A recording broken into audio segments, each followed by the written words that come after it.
This episode is brought to you by Progressive Insurance. What if comparing car insurance rates was as easy as putting on your favorite podcast? With Progressive, it is.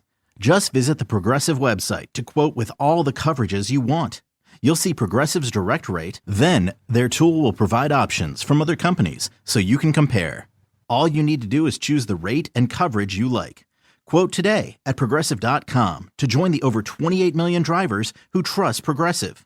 Progressive Casualty Insurance Company and Affiliates. Comparison rates not available in all states or situations. Prices vary based on how you buy. What kind of programs does this school have? How are the test scores? How many kids do a classroom? Homes.com knows these are all things you ask when you're home shopping as a parent. That's why each listing on Homes.com includes extensive reports on local schools, including photos, parent reviews, test scores, student-teacher ratio, school rankings, and more. The information is from multiple trusted sources and curated by Homes.com's dedicated in-house research team. It's all so you can make the right decision for your family. Homes.com. We've done your homework. Working as a dedicated Fidelity advisor, I always ask, what's important to you? I'll look at those priorities and goals alongside your full financial picture to build a comprehensive plan designed to help grow and protect your wealth. With proactive portfolio insights and an eye on taxes, I'm here to help you make the most of your money.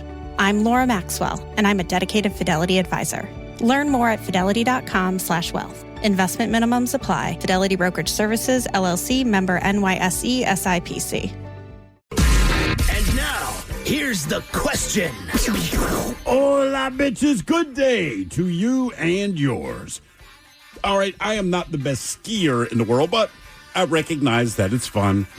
It's a solid adrenaline rush, and let's face it, the view, always fantastic, right? But my biggest problem is that it's a winter sport done in the snow, and I promise you, you will never, ever meet someone who hates snow and cold more than me.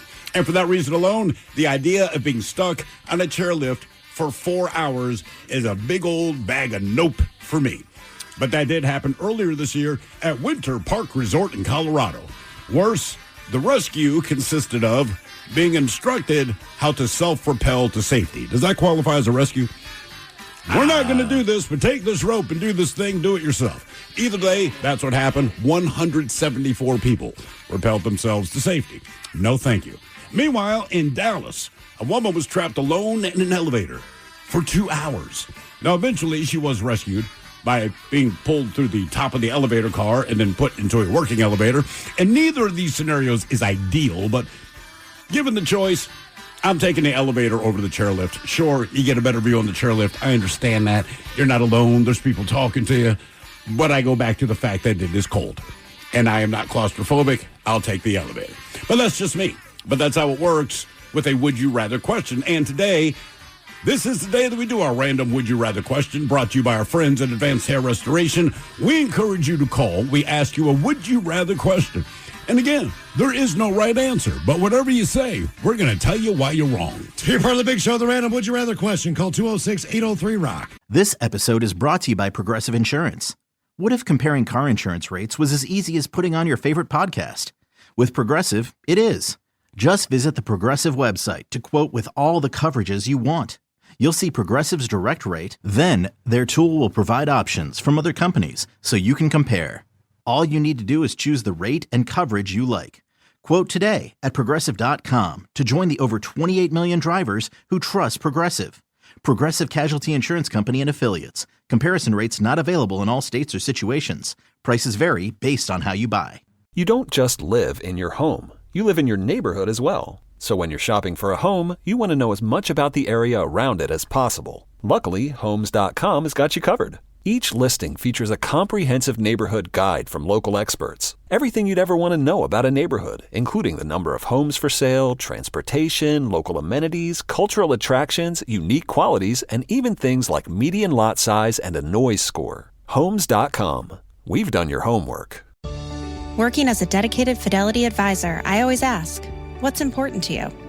I'll look at those priorities and goals alongside your full financial picture to build a comprehensive plan designed to help grow and protect your wealth. With proactive portfolio insights and an eye on taxes, I'm here to help you make the most of your money.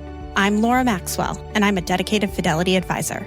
Learn more at fidelity.com/wealth. Investment minimums apply. Fidelity Brokerage Services, LLC, member NYSE, SIPC. I see this all the time. You got to turn on the spigot on your garden hose, and the only thing that's getting wet is your wall. What's up? It's your boy, the Ted Smith. When your pipes get leaky, you got to call Pinkies. Frost is no friend to your pipes. They corrode, they rust, they crack, they leak, and that's no good. Even worse, your sprinkler system bursts and your backyard becomes a pool. Call our guys at Pinkies Plumbing. Whether it's getting stinky or leaky, it's pinkiesplumbing.com. When your plumbing backs up and things get stinky, call Pinkies. Just got a new puppy or kitten? Congrats. But also, yikes. Between crates, beds, toys, treats, and those first few vet visits, you've probably already dropped a small fortune, which is where Lemonade Pet Insurance comes in. It helps cover vet costs so you can focus on what's best for your new pet. The coverage is customizable, sign up is quick and easy, and your claims are handled in as little as 3 seconds. Pro tip, Lemonade offers a package specifically for puppies and kittens. Get a quote at lemonade.com/pet. Your future self will thank you. Your pet won't. They don't know what insurance is. The debauchery rolls on. You're listening to The Men's Room with Miles and Thrill. 99.9 KISW. Well, the show's away we go. Welcome to the 20th anniversary season, episode number 4,368. What a large and a charge program we have for you today. Guaranteed future repeats. The exciting return of Who Sucks Less. Steve, how you do? You find people doing bad stuff in the news. You bring us 3 stories each and every week. It is up to us to determine, out of the 3 stories, which one sucks the least. How are we looking today on Who Sucks Less? Well, man, this is one of those days. I have kids, so I thought, why not, as Ted likes me to say, think of the kids, man. Yeah. Somebody think of the kids. So today, we have 3 groups of people who, in fact, thought of the kids. They're just the last 3 people that we should have thinking about the kids. Some people should not be parents. Yeah, or they should not run daycares. They should not be parents. I think that pretty much sums it all up today.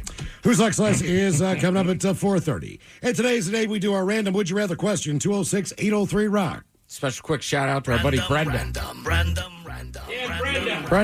What did Brenda do? She knows. Big Who's fan Brenda? of the show. All right. She knows what she did. Okay. Oh, Yeah. Oh, so, yeah. Just needed to have a conversation with Ted real quick. Yeah, all right. Nice. Everything's fine. Everything's cleared up. All Good. right, She was well, listening to the show. Thank you, Brenda. I appreciate you, man. we will start Everything's with awesome. we'll start with one to get things going a little bit here. Let's see what do we got here. Okay. All right. Okay. Would you rather walk in, or would you rather? This is a better one.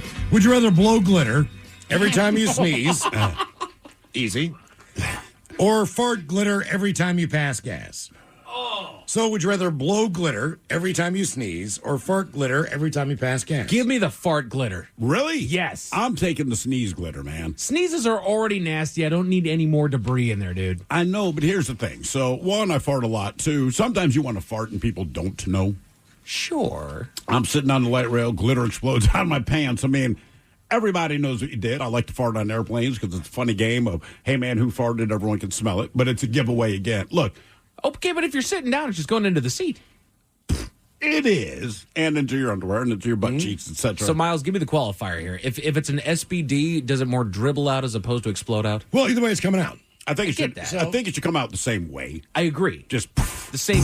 I mean, like consistency. it can be loud, it can be quiet. No one can know. Everyone can know, but the same amount of glitter is expelled from your rectum. I'm assuming it's like a glitter bomb. Yeah, Sure. That's So what I same picture. idea. Yeah. I'd rather sneeze it. Yeah, me too. I just That don't way want to you- have to clean. Correct. You can walk outside. Right. I don't want to have to clean up all. You're going to fart at least once a day. I feel like I have to clean. It'd just be a massive mess. The biggest piece And then of what about glitter- the mesh shorts you wear to bed? Then I got to clean those every day. Like it's also, I just a fart mess. in my sleep, right? I mean, everybody does, but you wake up the next morning, there's glitter all over your bed. And like I said, one piece of glitter in 1 week has turned into 15 pieces of glitter, and they're all stuck to your face. Also- and plus, if I'm at the bar, right, and I farted at the bar while having a conversation with someone they didn't know. If I sneeze, everyone knows you sneeze, you turn your head, you sneeze. At least if I'm blowing out glitter, it's kind of a cool party trick. Like, no one's offended. I don't think anyone's offended. Well, you if can also sneeze and glitter you comes can also out, as walk opposed to outside, fart. drop your pants real quick, and blow one out for the people looking out the window Where am I going to go outside and drop my pants? in a parking lot. Well, yeah, sure. Okay, you're at the bar. You walk outside the parking lot. You watch this. Pull down your pants. Glitter bomb. Pull your pants up. Walk back in. But I could get arrested for that. I think you get No. a pass for that. No, you don't. No, the cops are not going to give you a pass. Look, It's a party trick. If you blew it on their door, maybe. Well, my friend would be upset. I'd have coded his ring camera. I didn't realize this thing. It's Colorado Springs, whatever. I'm spending the night at his place. He has a gig that night, so I'm at his place, but I'm a smoker, so I'm going in and out of his front door. And every time you open his front door, the door tells you, "Hello, you're being recorded." Yeah. So I lift my ass and fart directly at the ring camera. Nice. I just thought it was funny. Well, it turns out every time that door opens or it gets an alert, it sends it to his phone. Yes. So he's like, dude, I am on stage playing, and I keep seeing my phone light up. So first he thinks it's an emergency from his wife. He also has 2 kids. He's like, I keep checking it between songs. It's just the ring cam. And every time I click on the ring cam, he's like, it's just your backside. I hear then an F-U talking to my ring camera. Then I want you to light up a cigarette, and the video fades. And I'm like, I did not know that it sent it to your phone. He's like, yeah, man. So every time you did that, it's like it was 11 of them in one gig, and it was a fart every time. He's like, I just see your ass. upload those to YouTube. Was he You like lift playing your leg. Was he in a concert or was he playing like with a band or what? Yeah, he's a bass player, and this is Dizzle's husband. So, But I'm saying it's like he's a professional. Like, He's I didn't a know- professional I didn't know if player. he's like playing with an orchestra. Or No, is he playing no, like, no. like with a 4-man jazz band. but this is a jazz club gig, you know what I mean? So it's a little quieter. It's not quite raucous, you know what I mean? But he is a phenomenal player. It's like I keep seeing my phone light up. And he goes, after like the 6th one, I kind of ignored it. After the gig, he went through them all. He's like, you did it 11 times and you farted. Now, that said, if I could fart glitter, I would do it for someone like him. He would find entertainment in that. But generally speaking, if I'm farting in a public place, walking through Pike Place Market, we're walking by the cherries or whatever, I got to let one go. I let it go. I don't think the people in the produce area would be happy if they knew that I farted. Because at that point, you might as well just lift your leg and fart at them, right? But the sneeze, no problem with that. Okay, here's another one. Would you rather have perfect teeth and horrible breath, or have brown chipped teeth and great breath? This one's So, tough, are you man. taking the halitosis with the ugly teeth? No, halitosis are perfect teeth. Or perfect teeth and have halitosis? That's tough, man. Perfect teeth with halitosis. But here's the thing. Right. Or you have just junked up mouth, but great breath. I know that I'm taking the perfect teeth with the halitosis because from a distance, you don't know. However, I'm already not a close talker because I don't like the smell of breath, and so I don't want to put that on anybody else because I don't know if I have bad breath. You know, you get nose blind to your own stink. So I already try to stay back away from people. So I feel like I would get away better with that one. But sometimes it's inevitable. I mean, Sure. you're on a plane. See, I'm taking the jacked up teeth You're with in the middle clean seat. breath. The person next to you Yes. decides to strike up a Yes. conversation. It's not Look. that you're a close talker, but just based on your proximity of sitting next to each other on a plane, when you turn around and respond, like you have a $1 million grill, but they smell your breath. When you it's breathe terrible. out of your nose, we can smell it. Right. I mean, trust me, we worked with a guy. Oh, I yeah. mean, you looked over and like his mouth was closed. I can smell his breath. Because he's exhaling at all. I'm taking the jacked up teeth. It's tough. Me too. It's tough. I mean, like I said, I was at Comic-Con a couple years ago, drop dead gorgeous woman, just messing around on her phone. But again, her mouth was closed. Her friend shows up and says something to her. She smiles at her friend, and her teeth, I mean, they were beyond brown. Like, 2 of them were black. It was hideous. It was awful. But if she had, like, minty fresh breath, maybe you overlook. I don't know, man. I don't know. It's hard to get past ugly teeth. Okay. Ted? I think I'm with Mike, just from distance. Perfect teeth would be, yeah. Every picture you take, you look Yeah. good. Well, you look good on that. You do. Yeah. But I mean, as soon as you get within 2 feet of somebody, they're just like, oh, game over. They say having great teeth but experiencing bad breath, also known as halitosis, can be frustrating and often stemming from factors beyond just oral hygiene, like brushing and flossing. But so while good oral hygiene is crucial, persistent bad breath can indicate underlying issues that need addressing. So here is a brief breakdown of potential causes and solutions. Solutions. Solutions. That sounds like a football player. My name is Solutions I was Gray. saying the same thing. You're right. Ohio State. Inadequate oral hygiene. Beyond brushing, even with regular brushing, bacteria can accumulate in hard-to-reach areas like between teeth and along the gum line. So they also recommend that you clean your tongue. I've heard of that. Brush your tongue. Brush your tongue. Yeah. Ensure thorough brushing, flossing. Consider using a tongue scraper. Number 2, diet and lifestyle. So avoid strong-smelling foods, onion, garlic, other pungent foods that can cause temporary bad breath. Also, dry mouth. reduce saliva flow, often caused by certain medications. Does someone who has onion or garlic breath bother you? It doesn't bother me I mean, because not I as recognize that you just ate food. I think You it's know? just bad if you eat. There's certain foods like I always had a theory that if you eat teriyaki and then you burp later, you can really smell it and it's not good. Agreed. And then this could sound very specific, but like you ever get that Polish hot dog from Costco? No.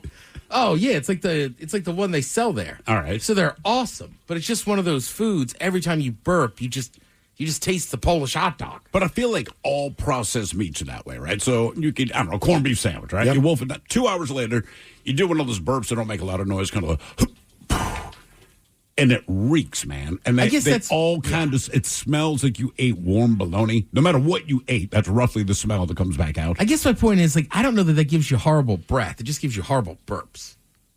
Yeah. Yeah, that's true. Because, I mean, I would eat a Polish dog around people. I've been to cookouts where I've denied the Polish dog till later in the night because I was like, For fear of the burps? For fear of the burps. Really? So Yeah. do you associate that with the bad breath? See, I don't know because it's not like your breath reeks like Polish dog. It's just when you burp. Yeah, it that does. burp, right. And, So I guess bad burps is separate from bad breath. Yeah. I mean, look, Okay. the three of us are always going to go back to that one dude. But I don't know that I've ever smelt anything as bad as that. No. So, no. Not yeah. that was a lie. So check this out. So my apologies. My throat is raw as hell because I went through this thing this morning. But they stuck this thing through my nose. And it was this big ass long tube with the camera on. So they're going down in my throat to check on. Basically, it's beyond acid reflux. It's in my esophagus. And you can't pronounce what it is? It's laryngeal. Right. It's one of those things where eventually I'm going to hear somebody say it, and I'm going to know how to pronounce it. So basically, like, I will get acid reflux and get heartburn. But I don't get that. Yours does It not goes- give you heartburn. it goes to up into your my throat. Yeah. So he goes up through my nose, and I do have a very crooked septum, even though I had it repaired surgically. He busts through something. Oh. And I mean, like, all of a sudden, like, I can smell. And I'm like, whoa. And I mean, I could smell immediately. It was like I was clogged up back in the back, too, a little bit. Right. So he just busted through like a wall of, like, booger. Or I don't even know what the hell it was, man. But he broke through that lining, and I could smell. And it was... And you still smell. And I could tell that I needed to probably floss my teeth. Laryngopharyngeal reflux. Right. Right. LPR. I mean, that's better. LPR? LPR. Okay. Do you have a list of all the things you cannot eat? Oh, my God. This is ridiculous. Oh, my God. Avoid trigger foods like caffeine, chocolate, mints. No, I can't have any mints. Fatty fried foods. So basically, fried foods, spicy foods. Okay, all right, wait for it. Onions, but garlic. It goes beyond the fried food. Yes, it does. So as far as the meat, I can eat beef. I just can't have it fried. So on a grill, all right. I have to broil it, or I have to baste it, or I have to boil it, or whatever the deal is. Miles. Yeah. It also says you should avoid alcohol. Yep. Oh yeah. Oh no. Oh yeah. I mean, the list is all. Oh, it keeps going. So onions, garlic. Quitting smoking is crucial. I did that a long time ago. What else? Now there's a million things on there. They're just like you can't even eat blueberries. We're trying to find. Can't eat any citrus. And keep in mind, if you didn't know, I can't have coffee. Blueberries are the least acidic berry, but they're still considered acidic. We had to do that research. Like, what but can you? But here's eat? what I can eat. I can eat homemade biscuits for crying out loud. Because we eat those all the time. I can eat English muffins, but only if they're toasted. And I can eat bagels, but only if they're toasted. Are you adding that in because of yesterday? No. They said only toasted. He said, you can have a bagel, but it's got to be toasted with butter. I feel like you're adding in the toasted part. No, I'm really not. Some foods like onions and garlic may be less problematic if cooked thoroughly. Yeah. All right. Jeez, oh whiz. Yeah, foods to avoid: high-fat foods, Tomatoes. So any kind of pizza product, can't eat that. fried foods, fast food, fatty meats, high-fat dairy products, creamy sauces can slow down stomach emptying. So no half and half. No milk. Spicy foods like hot sauces, peppers, curry, other spicy ingredients. Acidic foods, citrus fruits like orange, lemons, grapefruits, tomatoes, and acidic beverages like vinegar, some fruit juices. So basically, like I use a oil and vinaigrette dressing for my salad because I think it's healthy. Yeah. No, can't have it. Out, no more. Now I can have Thousand Island. There you go. Seriously. Like, here, have the fatty one, fatty. I mean, in your defense, if you gain weight, you have a legit excuse. I know, but it doesn't matter. because of my LPR. That's right. Why are you Nordstrom Rack, Miles? Oh, I can't have tomatoes. I got to buy new clothes, you know. I was like, how'd you get the Nordstrom Rack? Because I can't wear my clothes anymore. You'll just be sweatpants guy. I could do that. It's getting there that season. Laryngopharyngeal reflux. So what, you can eat bread? I can't eat bread. I can eat whole grain bread. Jeez. I cannot eat anything that's sweet. Like, I cannot have a Hawaiian sweet roll. Are you serious? Yeah. But I can have Like ever again? I can have like Killer Dave's, essentially. Well, I like Killer Dave's. It's fine, but it's dried out and it sucks. Dave's Killer Bread. Whatever it's it not is. Killer Dave. Well, he killed Killer somebody. Dave. He did. Killer Dave. He's not a murderer. Yes, he is. Yeah, he is, actually. Actually, he is. That's why the name is what it Hey, is. what? Yeah. Yeah. Yeah. You didn't know that? No. Yes. Yeah. That's why he has Killer Bread. No. Yeah. It's not Killer Dave. It's Dave's Killer Bread. But Dave Dave the is also Killer. a killer. Dave the Killer. Did he kill people with his Look it bread? up. Look It it could up. be Killer Dave's Killer Bread, but it's Dave's Killer Bread. He only attacked those with a gluten intolerance. Right. Yeah. No, he's a, yeah. I'm pretty sure that's true. And Dave's Killer Bread basically doubles as a bird feeder. Yes. I mean, it's just all seed. You can put a hook in that I know. thing, put it on a It's tree. terrible. I like the green bag one. Which one is it? I don't know. It's like It's the several grains. The wife gets it too. yeah. Like I don't See know. your enthusiasm? You eat it enough, you get used to it. I like it. But things that you have to get used to. Like, I don't like that. When people have to get up super early in the morning, well, you get used to it. I don't want to get used to that. I don't want to have to get used to stuff. You know what I mean? Like, I just want to enjoy. Like, you don't go to an amusement park. Like, well, you get used to having fun. No, I just want to go there and have fun. I get used to the smell on the light rail, right? It's just, there's going to be a stink. And it was a little bit worse today because of the rain. I don't know what that does, but man. And I've gotten used to it. I don't like it. I don't look forward to it, but I don't complain about it because you get used to Third Avenue. I like to eat Hawaiian bread every meal. Yes. But my doctor's like, you're going to die. So you get used to eating the healthier bread. Why are all doctors pessimists? You ever notice that? They never say, dude, you need to smoke more. No. It's always like, you need to smoke less. Maybe just quit. Always a pessimist. Okay, Is there an optimistic doctor out there? Anyone says, you know what, man? So- just keep doing what you do. He did not kill anybody. Thank you. He served over 15 years in prison. Yes. For multiple offenses. Yes. Drug distribution, burglary, armed robbery, assault. He beat the living hell out of 3 police officers. Yes.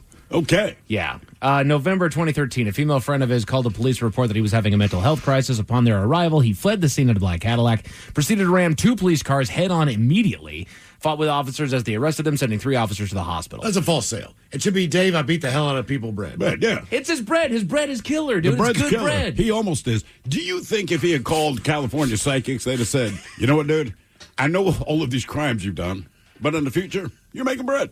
Yeah. Nobody sees this. We're telling you right now, the least likely thing anyone believes, you're going to make some awesome bread. I guess I never read up on it. I always tell people, yeah, you learn to make bread in prison. I'm killing the baby. Working in the bakery. Dahl developed a cornmeal crusted loaf. Yeah. He and his brother named Dave's Killer Bread and formed the basis of the brand.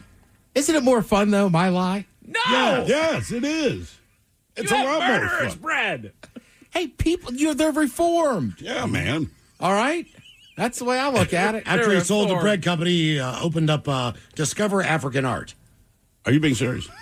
He's got a boutique in the Pearl District. I bet you nobody saw that coming. That's No, awesome. this guy's an entrepreneur. I make Do you know the- bread and Oh, art. Okay. That's so All right. cool. So with my daughter, when you go to certain attractions in Africa, they've got all these guys set outside selling all kinds of stuff. You know, giraffes, elephants. Made of course. granite. Whatever the crap is, right? Rugs and stuff. So we're walking by there, and the guy's like, would you like to buy some African art? And my daughter's like, nah, we don't want anything like that. So we get inside I think it was Victoria Falls at that point. And she goes, do you know that they order all that crap from China?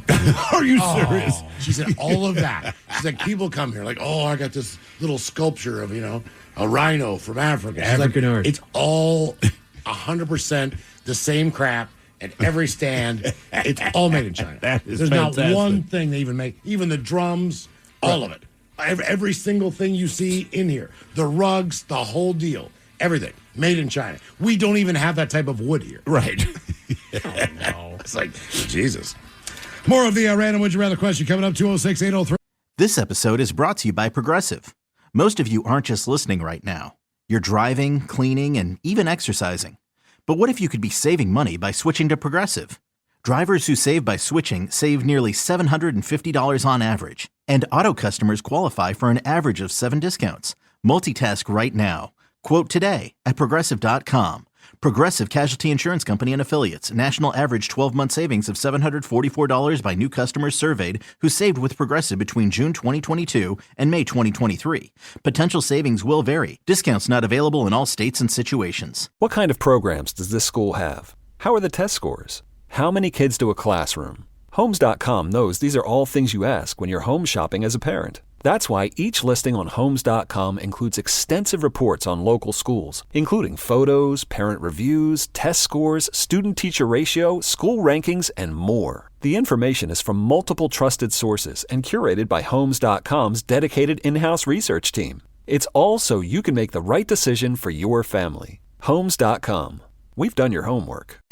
With Fidelity Wealth Management, a dedicated advisor gets to know you and your goals to build a comprehensive plan to help grow and protect your wealth. Backed by a team of specialists, they'll analyze all your accounts, even the ones they don't manage, to keep an eye on taxes and provide proactive portfolio insights that can help you unlock your wealth's full potential. Learn more at fidelity.com/wealth. Investment minimums apply. Fidelity Brokerage Services, LLC. Member NYSE SIPC.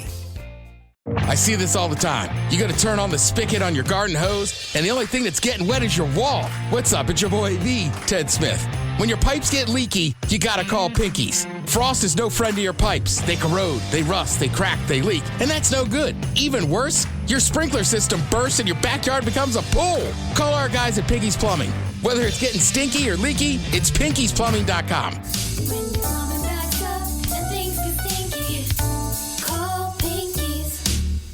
Just got a new puppy or kitten. Congrats. But also, yikes. Between crates, beds, toys, treats, and those first few vet visits, you've probably already dropped a small fortune, which is where Lemonade Pet Insurance comes in. It helps cover vet costs so you can focus on what's best for your new pet. The coverage is customizable, sign-up is quick and easy, and your claims are handled in as little as 3 seconds. Pro tip, Lemonade offers a package specifically for puppies and kittens. Get a quote at lemonade.com/pet. Your future self will thank you. Your pet won't. They don't know what insurance is. Free rock. Always live on the free Odyssey app. From the Pinkies Plumbing Studio, you're in the men's room. Text the guys at 206-803-ROCK. It is random. Would you rather question 206-803-ROCK? Okay. Let's go with this one. Would you rather get caught going to town on yourself in a grocery store or in a stranger's home? I guess I'm getting arrested either way. I mean, not necessarily. I'm going grocery store. Just for fear of getting injured or shot in somebody's home. What section do you think you're putting a hand to junk? Ooh, what gets me most fired up? Honestly, man, I feel like the detergent section, it smells good. You feel kind of relaxed. I mean, if I don't not a want to bad get call. caught, I might duck in that corner where dairy is. But I think I'm probably going to be near the seafood. Why? Oh, Because I love it. Because the smell? No, I just like it. Why can't you go somewhere where people like, I'm going to eat the seafood, man. At least the laundry detergent is like, look, I know it's disgusting. I know you busted me, but like, this does not go in your mouth. This is right, just but it's like, detergent. there's whole dungies. There's crab meat. I got excited. See, and this whole back and forth is why I'm going stranger. Again, I'm getting arrested either way. I don't feel good about myself either way. No. But if you're in a grocery store, more people could probably see you. If I'm in a stranger's house, even though I'm a complete weirdo and I deserve to be arrested, it's at least understandable that I'm a stalker that just ran into somebody's house and was just like, nope, I got to have at this. If I'm going to be arrested and this is going to be made public, I think I feel better about the grocery store, only because your mindset at the time, all right? So my mindset at the time that I'm doing cheese this, nips. Well, once you say nips, I'm in. But I'm standing in the grocery store. There's other people there, so at least in that moment, I've decided I don't care too much who sees me because I'm surrounded by strangers in a place of business where the strangers. Sorry, I saw the chicken breasts and I just couldn't hold myself. I feel like if you were masturbating in a grocery store, I don't find you creepy. I find you weird. Where if you're caught in a stranger's house, that's creepy. I'd rather be weird than creepy. All right. I guess That's fair. That's fair. I'd really rather not be busted doing Okay. either. But and Exactly. again, unlike Ted, at least I'm in the detergent section. This is not necessarily masturbating. So a guy was arrested yesterday after police say he threatened to kill people with a knife inside a Trader Joe's here in Seattle. Police responded to the report. The man was using racial slurs. He had a knife and he waved it at security guards 2:15 in the afternoon. This was on East Madison Street in Capitol Hill. Yeah. Yeah, I know. You're going right. Makes sense. If It's going to happen, that's probably the place it's going to happen. I know that Trader. I used to go there. Okay. Nice Trader Joe's. Well, yeah. You ever masturbate near the seafood? No. According to police, the man was allegedly engaged in an indecent act with a refrigerator. Oh. He was humping the refrigerator, trying to do the same to a customer. Do they say what was in the fridge? They do not. I mean, See, why do you leave those details But out? their refrigerators they're open cased for the most part. Well, some of them you got to Like a open slider up door? to get, or you got to open them to get like I want to say like eggs or certain things. Sure. Okay. But you're right. A lot of their cold stuff, their meat is just out. No pun intended. He misunderstood the sign. Oh, it's open air meat. Your meat's out. Get my meat out. So when confronted, he reportedly became upset. Then he kicked a flower display and started throwing apples. And then he threatened to kill Is he a everyone. monkey? He then threatened to kill everyone in the store. Officers arrested the 33-year-old man. I got a loaded gun. He is a registered sex offender. Shocking. For felony harassment. So he was booked into King County Jail. Detectives with the homicide and assault units. They are investigating the incident. See, again, that's why I don't want to be a cop, because you get this call like, he was masturbating and now he's throwing apples. Like, I'm not even going. So I think he was just humping the refrigerator. All right. I'm not sure that he was exposing himself. But when he started throwing the apples, Well, and you said he kicked the humped a couple, flowers. and then humped a couple customers, He right? tried to hump the customers. And he also threatened to kill everybody. Yeah. All you wanted to do was go to Trader Joe's. You know what I mean? And Get some orange chicken. And the staff at any Trader Joe's I've been to, they're so nice and everything. Like, I'm just there to get my gyro meat. Right. Yeah. They get apples thrown at Do you know they have a formula when you go to check out? No. You know, different places have different techniques as far as, for example, Chick-fil-A. What's their thing? My pleasure. My pleasure. If you ask them something. Oh, really? Trader Yeah. Joe's. They have a very similar thing. Don't hump the fridge. The first thing they do is they ask you about your day or the weekend, if you have any plans. So it depends on the time. Trader Joe's, there's no chance I'm strolling up there and you're getting the jump on me. I ask everybody. What do you mean? Oh, as soon as I get face to face, like it's just one of my things. Like even before I order at the meat counter, I'll just go, "How's your day?"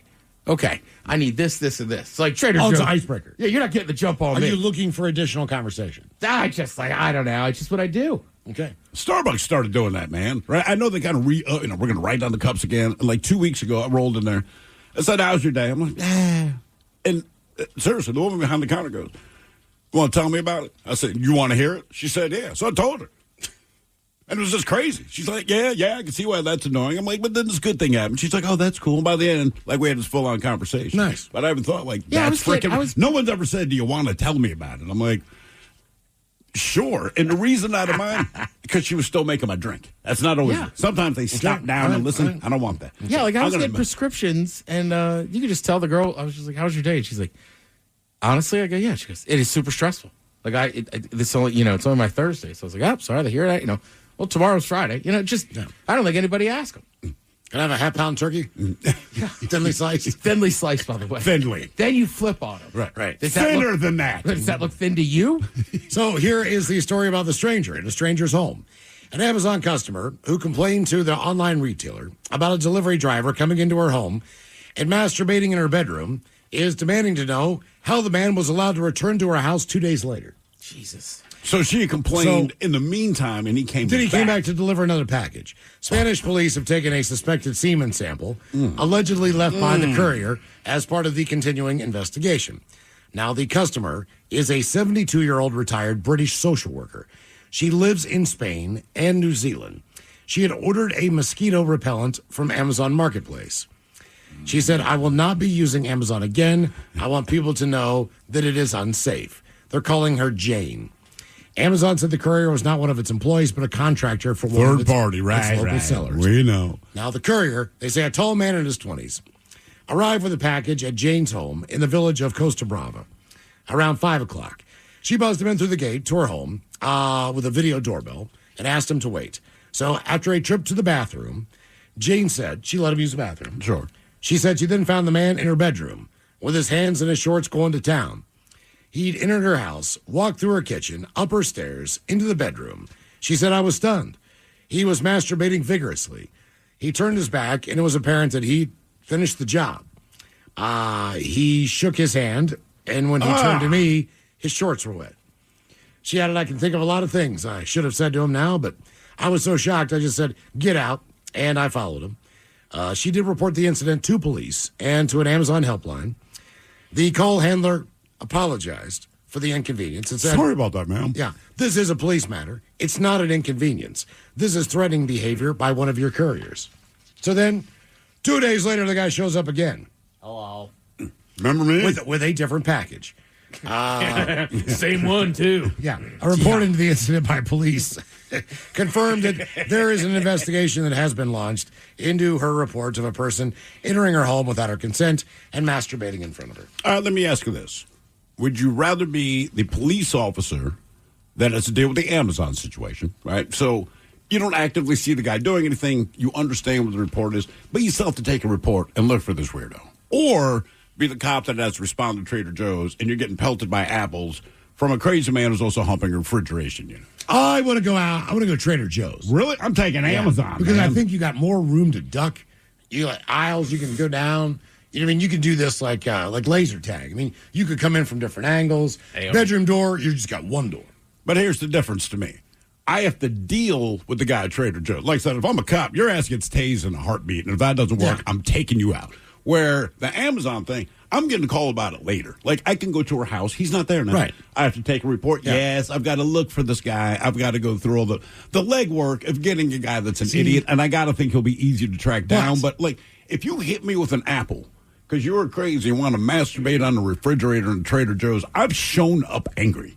Because I cannot believe this is my day. But I can make sense of this. What? I can make sense of this. Of the apple-throwing masturbator this Trader guy Joe's. is just losing his crap, right? Sure. So, obviously, he's not right in the head. There's something Correct. going on with him. Whatever he's on, you can excuse the fact that he's not normal, right? Well, nobody normal does that. I know. No, So normal that's people it. do not throw apples and that's it. masturbate at Trader This Joe's. is a dude that's working a job for a company. Sure. He shows up at the right address. He's got the package. He's Yes, he doing does. everything he's supposed to do until he runs up the stairs and starts chucking the corn in her bedroom.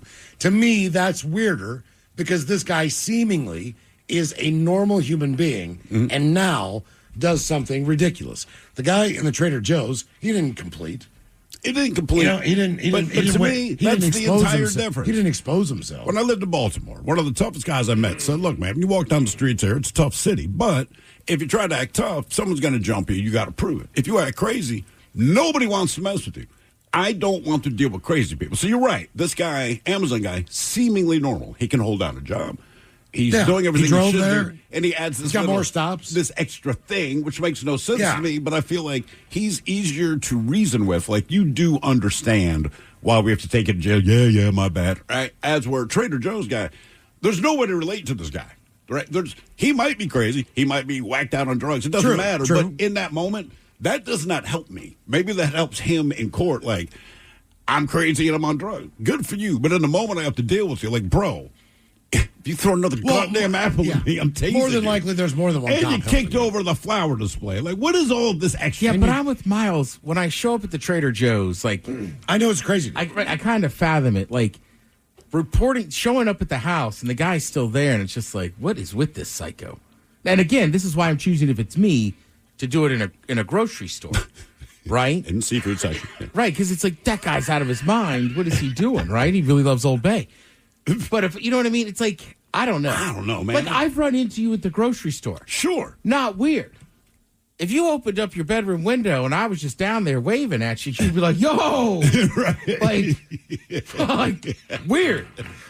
Nah, I'm with Steve on this one. I feel like the guy who's that you find in the home, he's gonna be a little bit more reasonable. Yeah, I don't want to be on this call because this guy's gonna be a freaking weirdo, but he's not crazy. I'm not afraid that he's at some point going to pull down his pants and charge me. Right. This other dude has a knife. He kicked over flower displays, throwing apples, but the reason that was his response is because someone gave him grief about not humping the refrigerator. Patrons and refrigerators. And patrons, right. Yes. That's an unreasonable request to him. And I go, okay. Well, when I hear the call, I'm like, I know what I'm getting into. Me With too. the other guy, I don't. He's a mystery. He has a job. He did his job until he finished doing the delivery. Right. Everything about him appears to be normal. He's a tall guy. He's in his 20s. Sure. He's going to keep delivering packages when he's done with this. Yeah. He's going to continue on his way.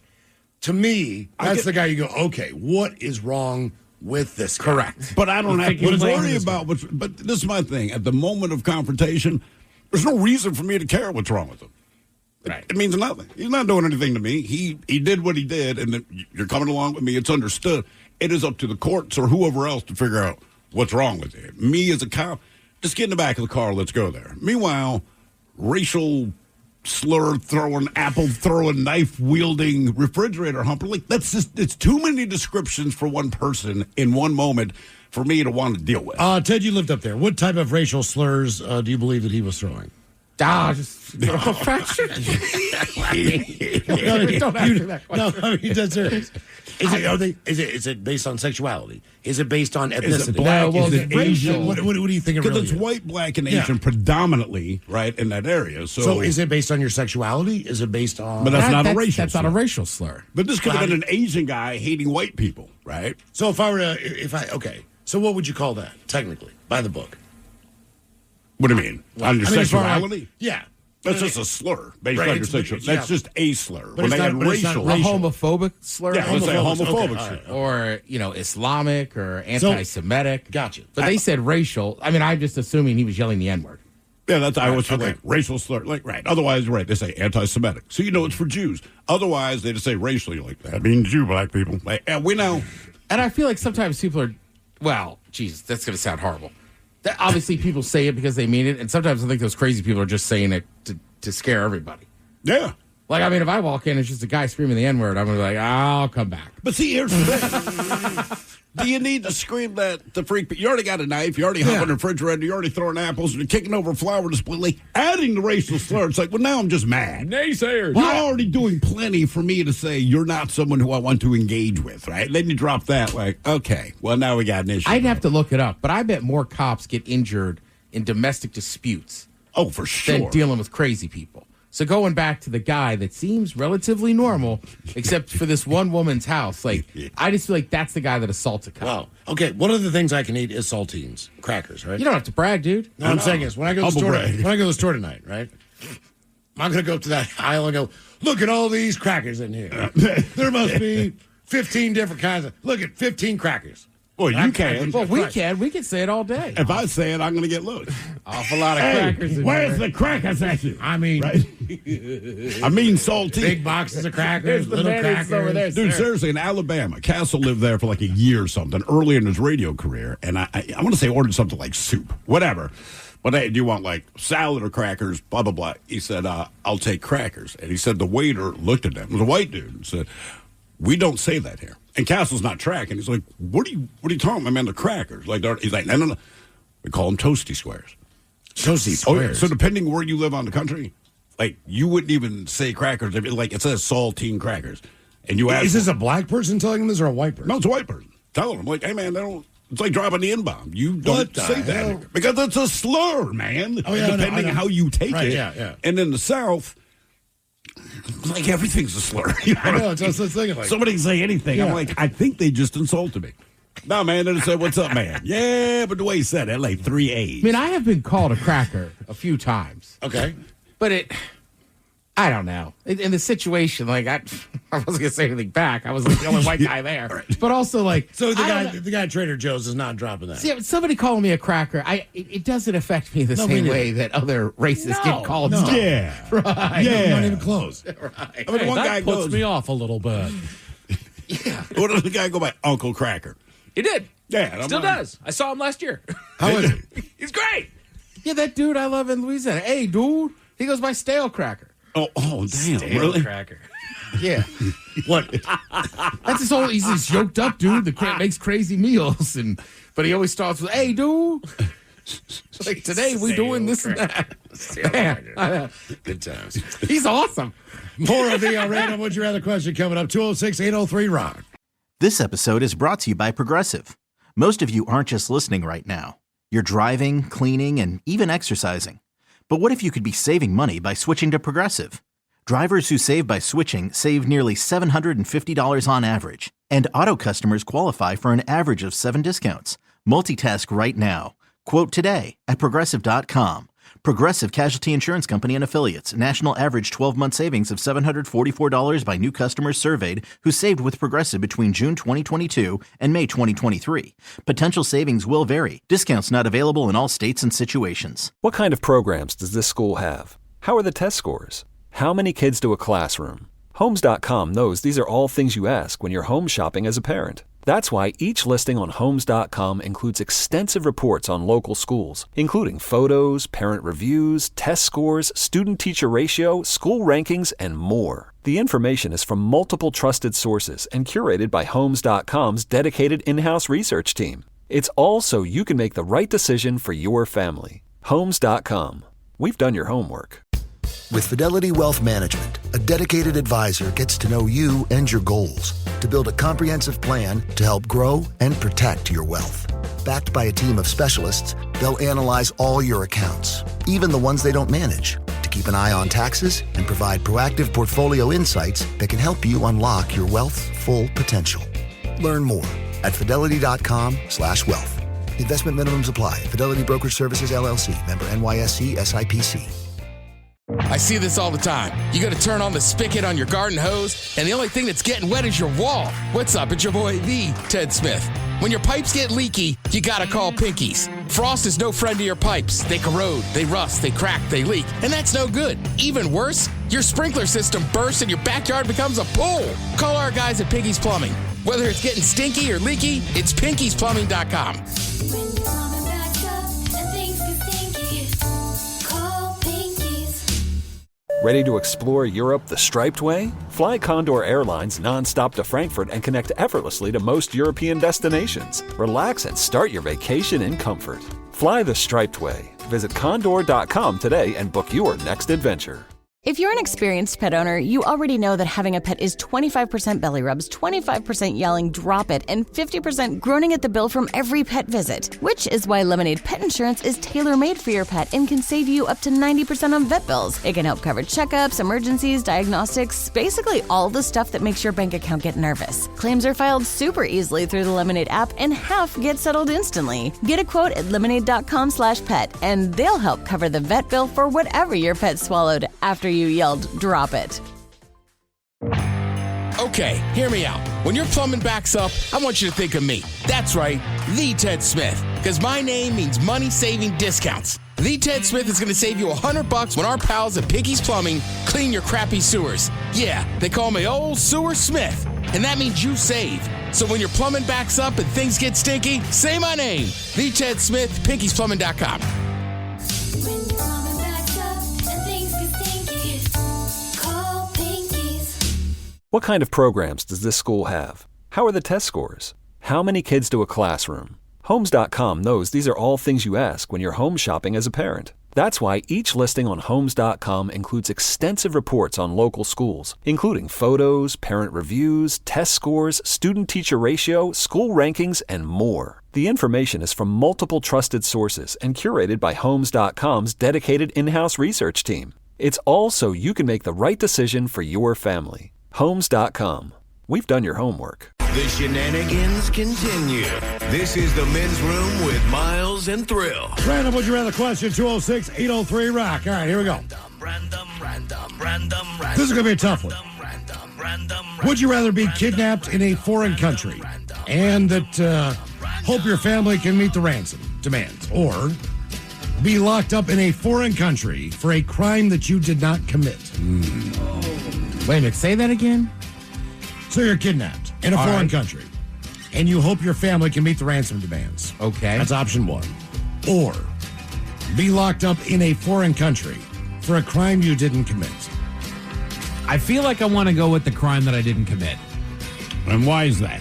Because I feel like I have a better chance of proving my innocence, and I have a better chance of getting out of that one easier. If I'm kidnapped, doesn't matter how much ransom they give them, I'm still going to be caught. They're just going to bilk as much as they can. But you're assuming the court system is fair. Yeah, absolutely. Right. I mean, that's the thing. In a lot of those countries, depending what the country is, you get locked up, crime you did not commit, but they found you guilty. There's no appeals. There's nothing. So say it's a 5-year sentence, 2.5, 3, I don't know. And then it's a foreign prison, which I assume, probably like the U.S. prison system, just not a place you want to be. But at least in the U.S., I understand what's happening in the prison. You know what I mean? Right. I'm still going to be low man on the totem pole. I don't know, man. I think I'm going ransom. I think. You think that your family would pay for you? Yes. Okay. Absolutely. Yeah, in a heartbeat. If they could. Yeah, that would be the thing. Like, but the thing is, I'm trying to think who I could milk of the money. If you're a reasonable kidnapper, you don't ask for more than what you know you can get from a situation, right? So Right. if I grab Jeff Bezos, I'm asking for a whole lot of money because we know he blew how much on a freaking wedding to someone he'll divorce in 5 years, right? So I know he's got the cash. But if I just snatch you off the street, we're going to make a judgment call. I'm like, all right, look at this guy. Where was he staying? Okay, he was staying at this resort. Okay, we can milk a little bit. Or he was staying in Old Town, probably not as much money. Did we grab him from the Four Seasons? Did we grab him from the Motel Cinco? You know, but you could make an estimate of what you. It's kind of weird. They probably do think of it this way. You have, cause I just snatched someone. Like I said, if you're not someone who's known, you're not a celebrity or CEO. Like I snatch you because you're a U.S. citizen. So I know. Right. As much as the economy's effed up in this country, generally speaking, we have more money than most other places. I go, all right, let's ask for $250,000 for this guy. All right, $250,000. They can take out a second mortgage. We know it works up in the States, man. Someone will always loan you money somehow, but they want this person back. Where the jail, like I didn't commit the crime. I'm in this prison. I'm in a foreign country. Like nothing beneficial is going to happen. You know, and I don't know that the kidnappers are not going to kill me, whether they get the money or not. But I don't think I'm going to survive in prison there anyway. I think I'm with Mike. You're taking the prison? I'm taking jail. Really? Why? Because I just think that, whether you're communal or not, or you're isolated, I just think you have a better chance. So you might be tortured, but I don't think it's going to be as bad as what a kidnapper could do to you. Because they need to bait your family into paying. So if they put you on the phone while they're, yes. I feel like you're going to lose a pinky first, or whatever it is. They definitely have you in a situation where there's urgency for your family to get this done. That's why I think and there's no guarantees that you still don't die. No, there's no guarantees. But on a foreign prison, too, I've watched enough Locked Up Abroad. I was waiting for you to contribute to this, yes. So, in theory, your family could also talk to the government. The consulates or whatever. Right, and the embassy. It seems like that, you're still going to be in there for years, even if you didn't do it. But your family's got to know you're in there. Because one of those things I see on those shows sometimes is, you're right, the family generally will consult with the consulate. But it might take them 9 months to figure out that you're in jail. Right? Because when they arrest you or throw your ass in prison, it's not like they reach out to your family to let them know. It's just, Ted went to Costa Rica. He has not been back in 9 months. We don't think he's dead. So we kind of have to launch our own search. And then through the process of going through records, we say, okay, Ted is alive. He's all tatted up now and clicked up to whatever the gang is, but he's Ted's in a Costa Rican prison, man. Well, though the budget cuts, we maybe we might not even have a U.S. ambassador there. Yeah, no kidding, right? Seriously, at this point. I'm scared. I'm scared too much of, I'm just envisioning this has happened to me in Mexico, and I'm too scared of the cartels. Okay. Now by the cartel? Yeah, in prison. But guys, I'm one of your biggest customers. Yeah, in prison. It's foreign I love land. what you do. We apologize, Mr. Hill. I'm Coke Ted. I might get tortured, but I'm with you. I feel like they're going to send back fingers to my family, and then I got to bet on all of them kind of getting together to get this ransom. I think it depends on the family. Like, I think my Houston side of the family, I think, would rise to it. Oh, baby boy, we're going to get that money for you to get that ransom. You get out of that. I know you lost your pinky finger, boy. You got 9 more. That's how they'd operate. Somehow they come up with the money and tell me that it's fine. Yeah. Man, that's a tough one. They're both horrible. Say it's not the Mexican cartel. It's just some random guy. You're in Poland, for Christ's sake. In Poland? No, take somewhere like Russia, where I feel like a Russian prison or Russian kidnappers are probably equally as bad. You know, that's a good point. Right? So it's Russia, and they say, comrade, we can kidnap you, you hope family, give money, or we send to Gulag for 5 years. I feel like that's equal opportunity, right? I mean, just like, hey, man, this is, it's Yeah, I don't know. I mean, it's rare that I can't. That just sounds so horrible either way. I feel like in Russia, I'm getting tortured either way. I feel like you get tortured either way, but I do feel like on some level Russia would finally give your somewhat beaten body back to the family. Yeah, because once you're not worth it anymore, what about, they're done with you, right? But the prison, the WNBA player, but did she have a weed? She had weed or something. She had a weed pen. Yeah, Brittany Griner, Grainer, one of the two. Yeah. No one quite knows her last name. Exactly. How long was she Those there? are the ones that get it done there, Steve. How long was she in prison there? 6 months. Was it a year? It might have only been 6 months. We say, oh man, she looked a lot different when she got out. Like it was a rough 6 months, is what I'm saying. And that's the other thing. I feel like with the kidnappers, like, look, man, time is money. All right. They're not saying you got 5 years to come up with this cash. It's like, look, we're trying to feed this dude, and he's running out of fingers for us to send you. We've had him on the phone. You've seen him look all stressed out on the videotapes. I just feel like it resolves quicker. Even if it's worst case scenario, it resolves faster. Yeah. Because I feel like you're only going to get tortured while money is still on the line. But if the family says we just can't do it, then they're just going to kill you.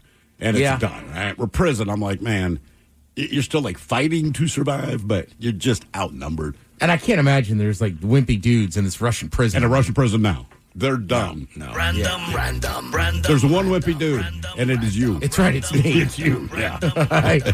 There's no like racist group to hook up with. They're all white. Well, I end immediately. Yeah. I'm with you. They're just going to come after you, period, right? I watched the whole show the other day on the Aryan Brotherhood, and I was like, I can't go to prison. They're going to have me killing people for them. Well, you don't have to do that, Ted. If it's in California, from what I've seen, I have to. Take one for the team, Ted. But you don't have any tattoos. Well, I'd have to get some. Oh, you get tatted up quick. In the California prison system, it appears to be the only way to survive is you've got to link up with those horrible racists. That's why I don't want to do time. Okay. That's it. That's why. Hell, that'd be fine. Yeah, you don't care otherwise. Yeah. Sorry, I'm racist. I went to prison. Right, because then you got to get all the tattoos off, and then I got to apologize to all my black friends. Like, you don't have those anymore, Ted. I didn't mean it. I just was trying to do my bit. Playing the game. Yeah, Tiny. Survival. Right. Survival. I'm a double agent. Yeah. He's a sleeper in the Aryan Brotherhood. Hello, Chris. Welcome to the bedroom. Hola. Chris, welcome to the program, the Random Would You Rather question. Let's go with this one, Chris. Would you rather go in for a 10-second hug every time someone offers you a handshake, or end every phone conversation with "Love you, babe"? I'll end every conversation with "Love you, babe." I can get away with that. I'm right there with you, man. I'm with you. Love you, babe. Love you, babe. Okay. You would have to kind of redirect your, at least for me, if it's what I'm doing, I kind of have to redirect how I compose myself. Because I feel like there are those people that no matter who they're talking to, they're just so laid back and so cool that they would end every phone conversation. Love you, babe. Okay. All right. Yeah, but I feel like on some level, I feel like people would appreciate you when they're done being annoyed. Right? So you go to the bar and, I'll take a Miller Lite. Like, right on that, Dad. Love you, babe. Love you, Like, babe. it's when they're done being annoyed with you, they're like, all right, this guy's all right. I don't know. It would be a little. Yeah. It depends on the phone call. Uh-oh. Do you still have the phone call thing there? He just dropped. No, can you ring the phone? The phone bell. Mike, pick up the phone. Hello?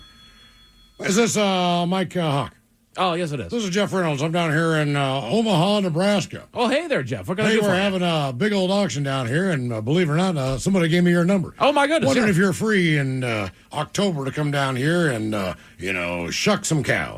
Let me see my schedule. Yes, I believe I can make my way out down there. Okay, well, I'll tell you what. I'll give you a follow-up call. We'll talk later. Sounds good. Thank you very much.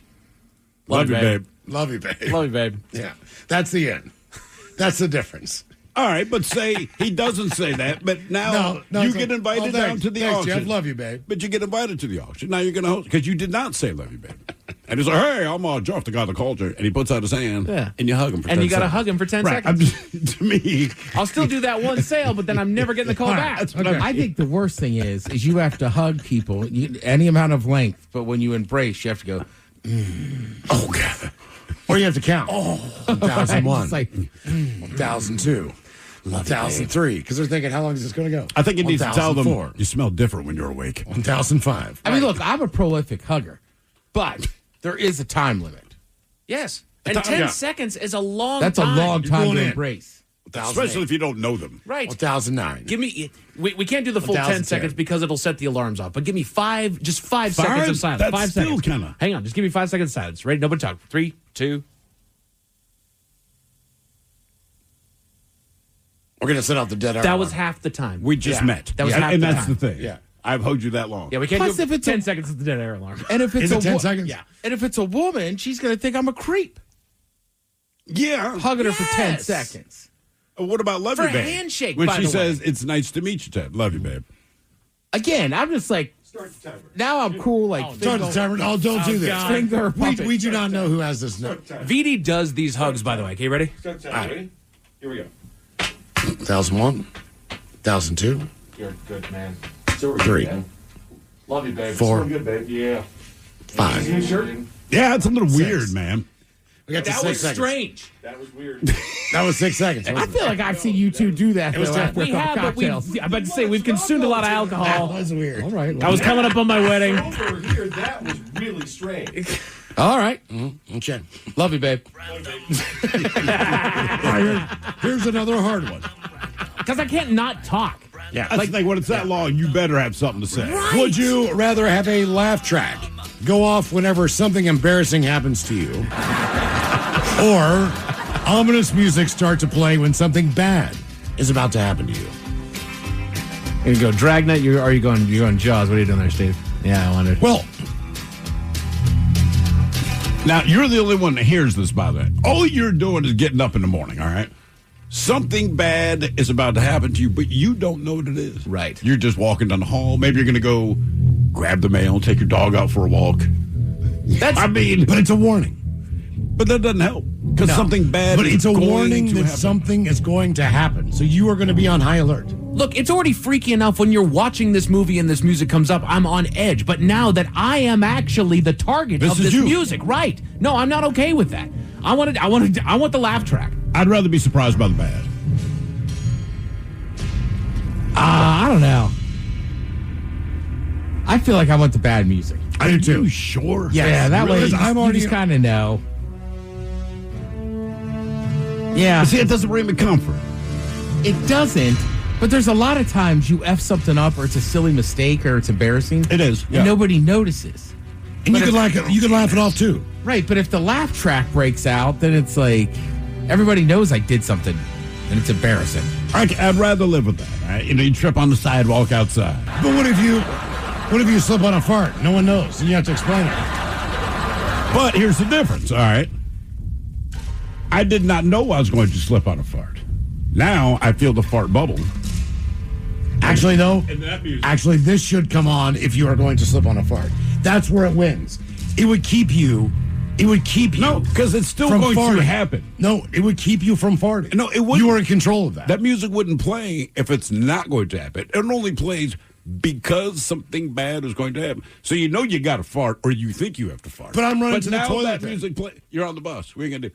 I mean, I'm just saying that music plays because it's not bad happening to you if you can make it to the toilet. That's just hey, you got to poop. If that music's playing, it's like you're gonna poop yourself on this fart. What you can know it, you can not know it, but now we're letting you know you're about to slip on this fart. I'm And that taking. music's playing. I'm taking the bad ominous music. Yeah. Well, I'm taking laugh track. That way, I laugh can tracks- prepare for it. The only thing about a laugh track, I think that would happen if you're lucky, abundantly more than the dread music. Correct. Not a lot of horrible things that qualifies for the music are happening, but when you do hear it, you go like, oh man, it's going to be really bad. The problem is you don't know what it is. All right, here's a question for you. All right. First time being intimate with a lady. Oh, no. Right? Like, let's just say things go a little faster than you thought. It's laugh track, or as soon as you start, just the ominous music, and it's like, what's going to happen? No, that's in my head. You might get her pregnant. That's in my head, man. You might get a venereal disease. Right. You might break your penis. Or, right. You don't know what it is. You might have her just like- ex-boyfriend walk in with a gun and say, "Who are you?" Or husband. Wow, Miles. Yeah, I'm serious. But that's the point. All these things can happen. The right? music is playing. You're Yeah. just having sex. You just don't know what it You is. don't know. So if the boyfriend does not show up with the gun, you're like, I think I just got an STD. Right. Right? I mean, just You don't know. because the music something that stopped happened. when I'm done. So whatever bad thing happened as we were having sex. So if I enjoyed the sex, either you're pregnant, I got an STD, or something. Or, look, because you- the boyfriend did not show up. you're with the not- gun. I was just talking about the one case scenario where it just happened too quick. Oh, okay. And that's I was just saying, I don't know which music would have played. But here's What I'm the saying, thing. I'm you- like now okay. getting shot But by an now- ex. What But if now- you but get now the you're laugh not- track before, as soon as you open your pants? You haven't had you just open your pants. And now it's in your head. Yeah. Right? Because it's like, clearly, this is what she's not going to say anything. It's just, all I did was open my pants. Like, cool. Okay. I'm not packing. You would not fall asleep if you knew something bad was going to happen. No. You would leave. Absolutely. Because if nothing bad had happened yet, But the problem is, then you're thinking, well, it's going to happen when I'm asleep. Like, think about like Lorena Bobbitt. but then where would you go? Because it's still, the music is played. Like, if I leave the house, it's something bad out there. If I stay here, it's something bad in here. If all we did was have sex and the music is now stopped, I need to go get checked at the doctor. Okay. Yeah. That's what that's telling me. So, since you said, would you rather have your genitalia described as cute or as funny? Cute. Cute. Because cute is cuddly. Get on in here. Cute's cuddly, but it's still, look, man, cute is, you can still use cute as an insult. You can, Because you can say that dog is cute because the dog is so remarkably ugly. but it's about what you tell yourself.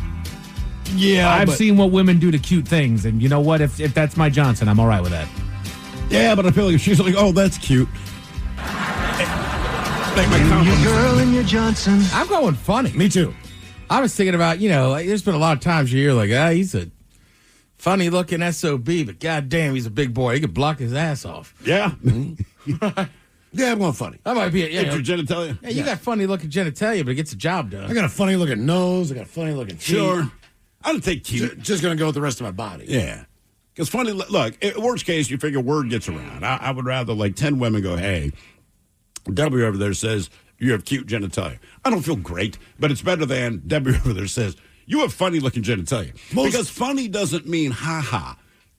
When somebody's funny looking, it doesn't mean I burst out into laughter when I see them. It means there's something about this that makes me uncomfortable. I don't think that I have ever described or had someone describe to me what my genitalia looks like. In other words, like, whatever they think about it, they're probably not going to say anything. But have you ever said to them, hey, great vagina? Like, what I mean is, like, you have the biggest nipples I've ever seen. Right. Even if they were, I would never say that. No. So you don't know what someone else is thinking. You don't. And you don't really ask. Hey, let me just ask I mean, you like, it's something not real quick. something you do. Like, man, you've got one of the greatest I've ever seen. There are times, though, where you think that is the ugliest version of this. Right. But I'm still going to visit the restaurant here, but I'm shocked by what I saw. I would not have thought that it would look like that. Correct. So you don't know that because they do the same thing to you. I if get, you, yeah, if for you have sure. that problem. Like, ooh. Right. Oh, my God. Like, I've never smelled anything that bad. Right. You don't say that. You know what I mean? Or do you? No. Have you ever heard anyone say anything to you like that where you were like, wow? No. Me neither. No. That's what I'm saying, because people just, they leave it alone. You have to. It's like, like. You had sex with a woman who had a tail. Did you bring it Right. up? It's like the guy that's making pizza at home. And you go over to his house, like, dude, I got a pizza oven. And you go over there and the pizza sucks. Of course. But you can't tell him. No. You can't say, dude, you don't know how to make pizza. This is terrible. If they ask a third time, you can.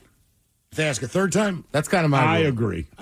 Because Like if I'm the guy with the pizza oven and you make pizza at home in your regular oven, which is very good, and I asked you said no, it's good, and the second time you said it's good, and then I said seriously, what do you think about it? I think, but that third all right, time, so now you can go. Well, all right, listen. Here's what you. First of all, you got to use this, use that. I think that's a good Okay. rule with anything. How do I look in this dress? You look fine, babe. Really? How do I look? Babe, you look fine. Seriously. Jesus Christ, take it off. Correct. Yeah, I mean, obviously, you are uncomfortable enough with this that you want the truth. I'm trying not to be the truth bomb, but the third time, like, all right, you look like crap. I'm sorry. It happened to me a few weeks ago with at a newer place I went to with wings. Like, I was really fired up about them. By the third one, I said, all right, they're not crispy enough, and you got way too much sauce on here. All right. And he was like, okay. He's Cool. like, well, I'll work on it. Next time I went in, they were much better. Oh, yeah? Really? Yeah. All right. Okay. More of the random Would You Rather question coming up, 206-803-ROCK.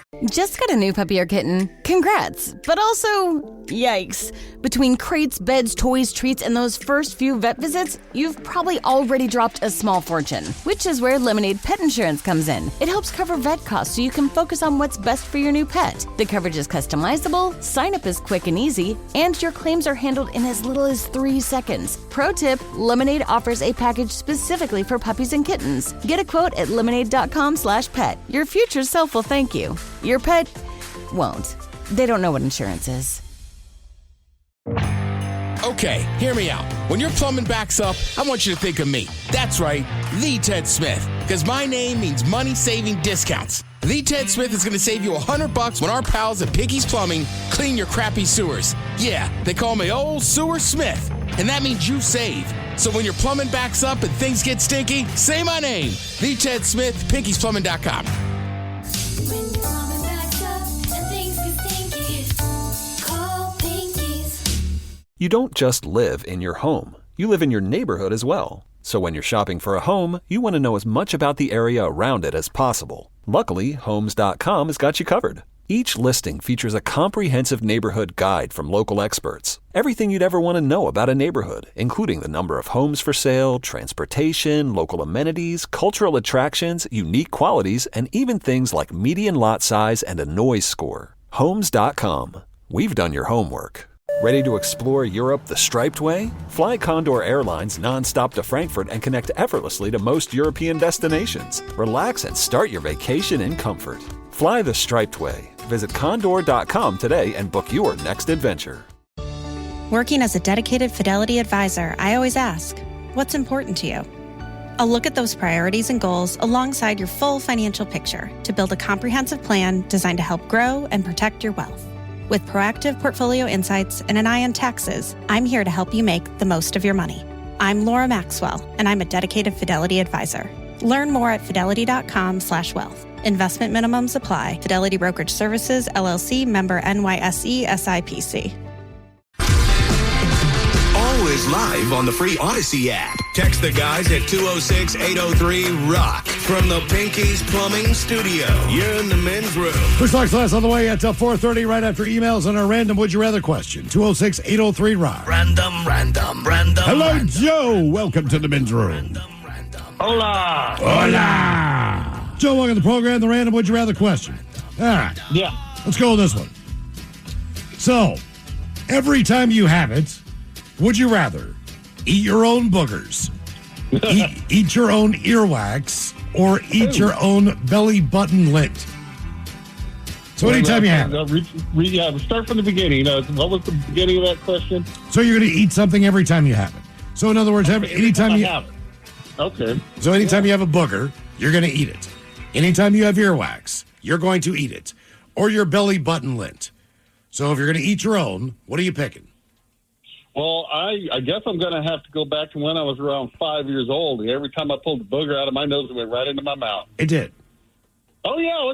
But every little boy did that around that age. No, they didn't. No. I think you either do or you don't. Yeah, correct. Okay.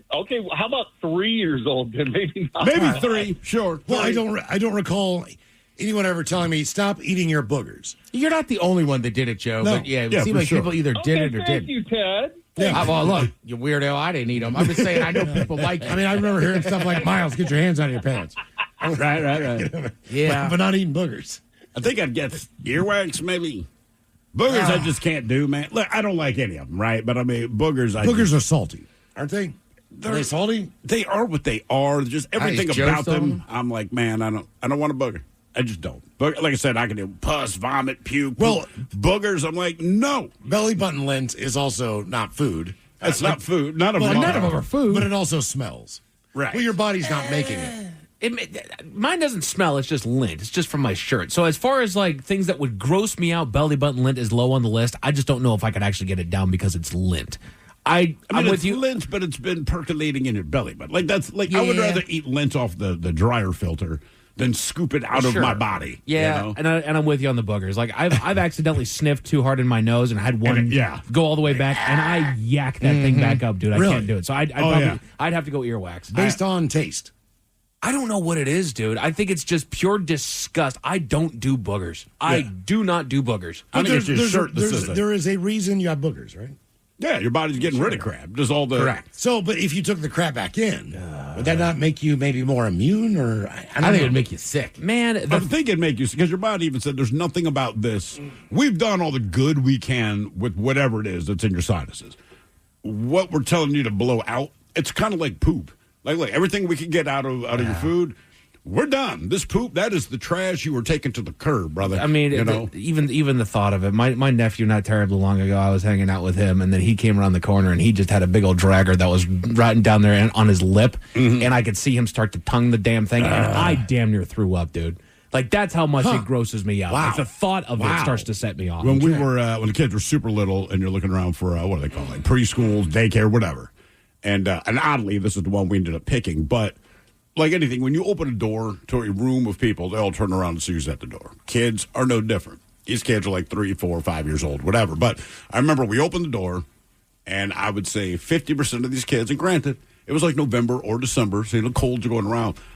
But I looked at my wife, and I said, are they snorting Jell-O shots? Oh. I mean, I could not believe, and it wasn't just like boogers. It was snot, but the snot itself was that bright green snot. It's just running out of them. It's like they don't know. And when they breathe, it's kind of like, when a bullfrog blows out its... Jeez, you gonna make them? I'm all right. I can't do boogers, dude. Have you seen, like, the booger bubble? Only little kids do this. Yes. They're just breathing, and this bubble, like I said, it's like a bullfrog's throat, right? And I'm like, how do you not notice that this is happening? So, okay. Was it the humidity? Why did we used to have fart bubbles when we were sitting, as kids, like at school? What? What do you mean? You know, like a bubble. Oh, you could feel like slip. Yeah. Right. Oh, Like a feel bubble. it. Yeah. Like If you can rock it's, back if and it's a forth. silent but deadly, I feel like you could still feel it. But how's it forming a bubble? Like, what is the outer crust? It's got to of just it? be your cheeks, bud. I think you're right. It might be the humidity where the moisture kind of forces it into a because you can almost feel it slide up your thigh, and you're like, that is actually a bubble of air. bubble form. Yeah, exactly. I would also say, like, watching, I don't know what age it is, maybe 2 to like 5, but like watching a little baby eat food is fine.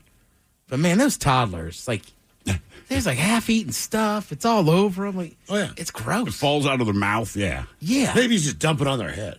Yeah, and I don't know why, but SpaghettiOs, it's like, whatever. you watch it. I guess they're like toddlers, but sometimes watch it, it's like I have blatantly once, but just walked into a different room. I was like, man, that kid's got like, there's like half-eaten stuff, and it's like all mixing together. It's all over their little grubby fingers.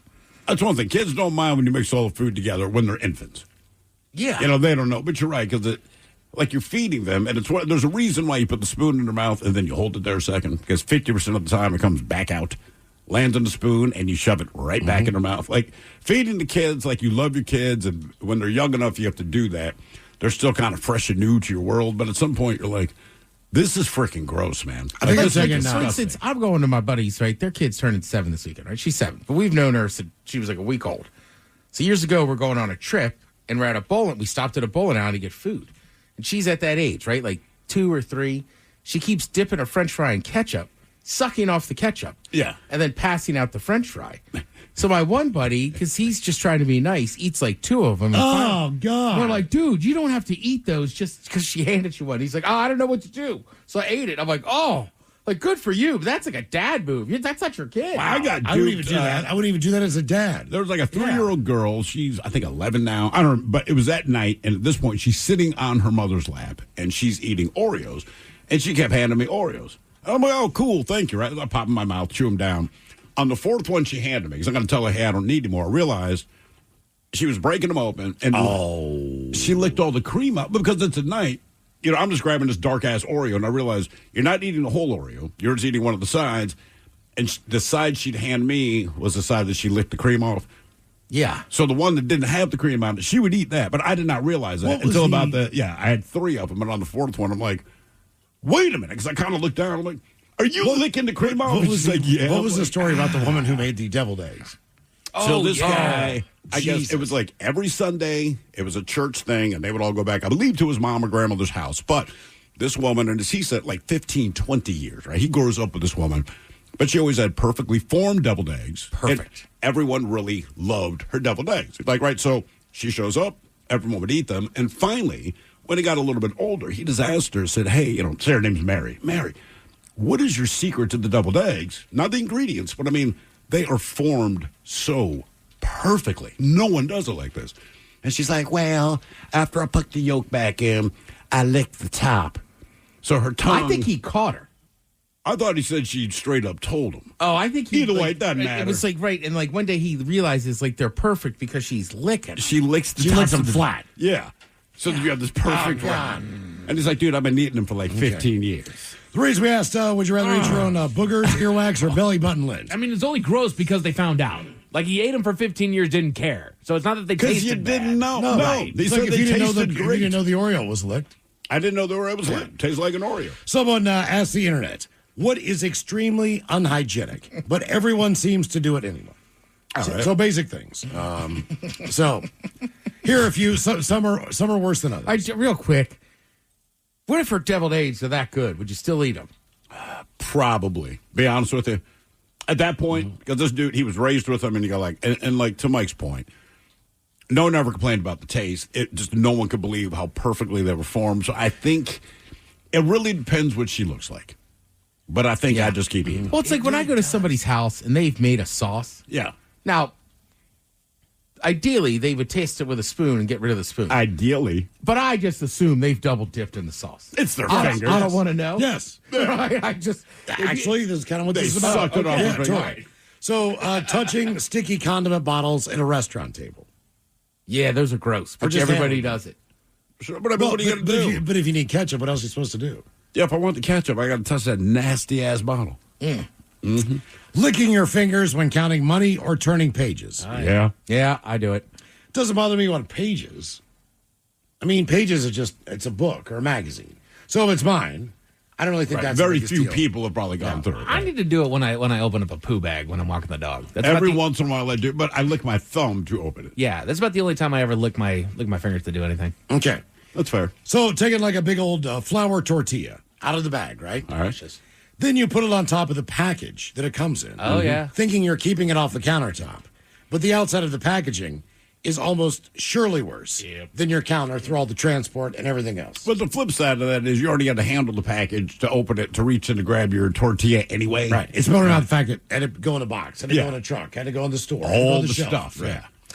Here's a good one. No one ever thinks of this one, especially when it comes to the finger food involved. Eating while bowling. People do think about it, but you have to put it out of your People mind. think the grossest thing about a bowling alley is the rental shoes. It's actually the finger holes of the bowling balls. Yeah. Because the person before me was also eating French fries and chicken wings and nachos. I'm always hyper aware of that, but I put it out of my mind because I realize I'm eating a wing. Hey, Thrill, it's your turn. I stick my finger. I never Really? thought it through. Oh, dude. I mean, it makes perfect sense. I just wish I did not think of that, or wish I did not know that someone else thought of that. I do think of that because your fingers disappeared. You can't even see what's in there, but everyone there is eating food. I'm like, there's no way. But there's no food they serve with a fork or a knife. This is what I'm saying. You're eating mozzarella sticks, right? You're licking your fingers to get the sauce off. You got a basket of French fries. You just dip them. You're in eating three pizza. holes. Yeah. Jesus. Yeah. But you do dry your hand off with a little dryer, though. Yeah. Okay. I have dry Do ya? bacteria. I only do that when I'm trying to fake like I'm a good bowler. So the first frame. But even if it's your own bowling ball, Yeah. it's still disgusting. You ever rinse that thing out? Okay. No. Not that I have one anymore. And that's the thing. They always spray out the shoes, and I get it. But I'm like, everyone here is wearing socks. You do not rent these out to people that are barefoot. The holes in the bowling ball, that's your nightmare scenario in there. It's what is, dark. It's moist. These are unhygienic things that people do no matter how unhygienic they are. Scrolling on your phone when you're on the toilet. Yep. I do not take my phone into the bathroom. I don't even care. Yeah, I don't either. And not because I'm being hygienic. There's just nothing on my phone I need to see when Oh, I do it every morning. I think most people do. Yeah, Yeah, I don't think it's weird. I just don't do it. Like I'm saying, I do. I just don't care about the germs that are on. It's my phone. They're my germs. I don't care. Yeah, that's fair. Not washing your bedding enough or at all. Yeah. Guilty. I don't think anyone washes it enough, but to not wash it at all. Going into your hotel room and putting your filthy ass suitcase on the bed. It depends. Sometimes, yeah. Because if it's thrown in a airplane, it's in the back of your trunk. But what do they say about the remote? And it's just like, look, dude, it's... The problem is you're traveling. So by the time you get to that hotel room, it's not your house. Like, to me, like, rules are off. Yeah. And you're just don't so care. excited. It's like, yeah. Like, leave the TV on. I also only ever throw it on the like the foot runner that they got on the thing. When I walk in, I will almost always toss it on a bed and kind of get my surroundings, put the beer or drinks in the fridge, and then in the sink. Turn the TV on, right, and then be like, all right, let's put the clothes away or on that thing that's supposed to be. Here's one that divides people: wearing your outside shoes inside your home. I don't care. I know about some people. I don't care. But I'm like, I got kids. I got a dog. There are worse things on the floor than whatever I'm tracking in. The only thing that I have is that my house gets dirtier. You know, I've got wood floors, so I've already got pet dander and pet hair that's just flying all over the doggone place. Like I don't need the outside debris making it worse. Yeah, my thing is like I got the same thing. I got hard surfaces for the floor, but I tried to keep up with it. Mm-hmm. But I'm like, I don't know what's coming in here. I have kids. Kids are described as noise with dirt on them, and that is basically what they are. Ice machines, using them.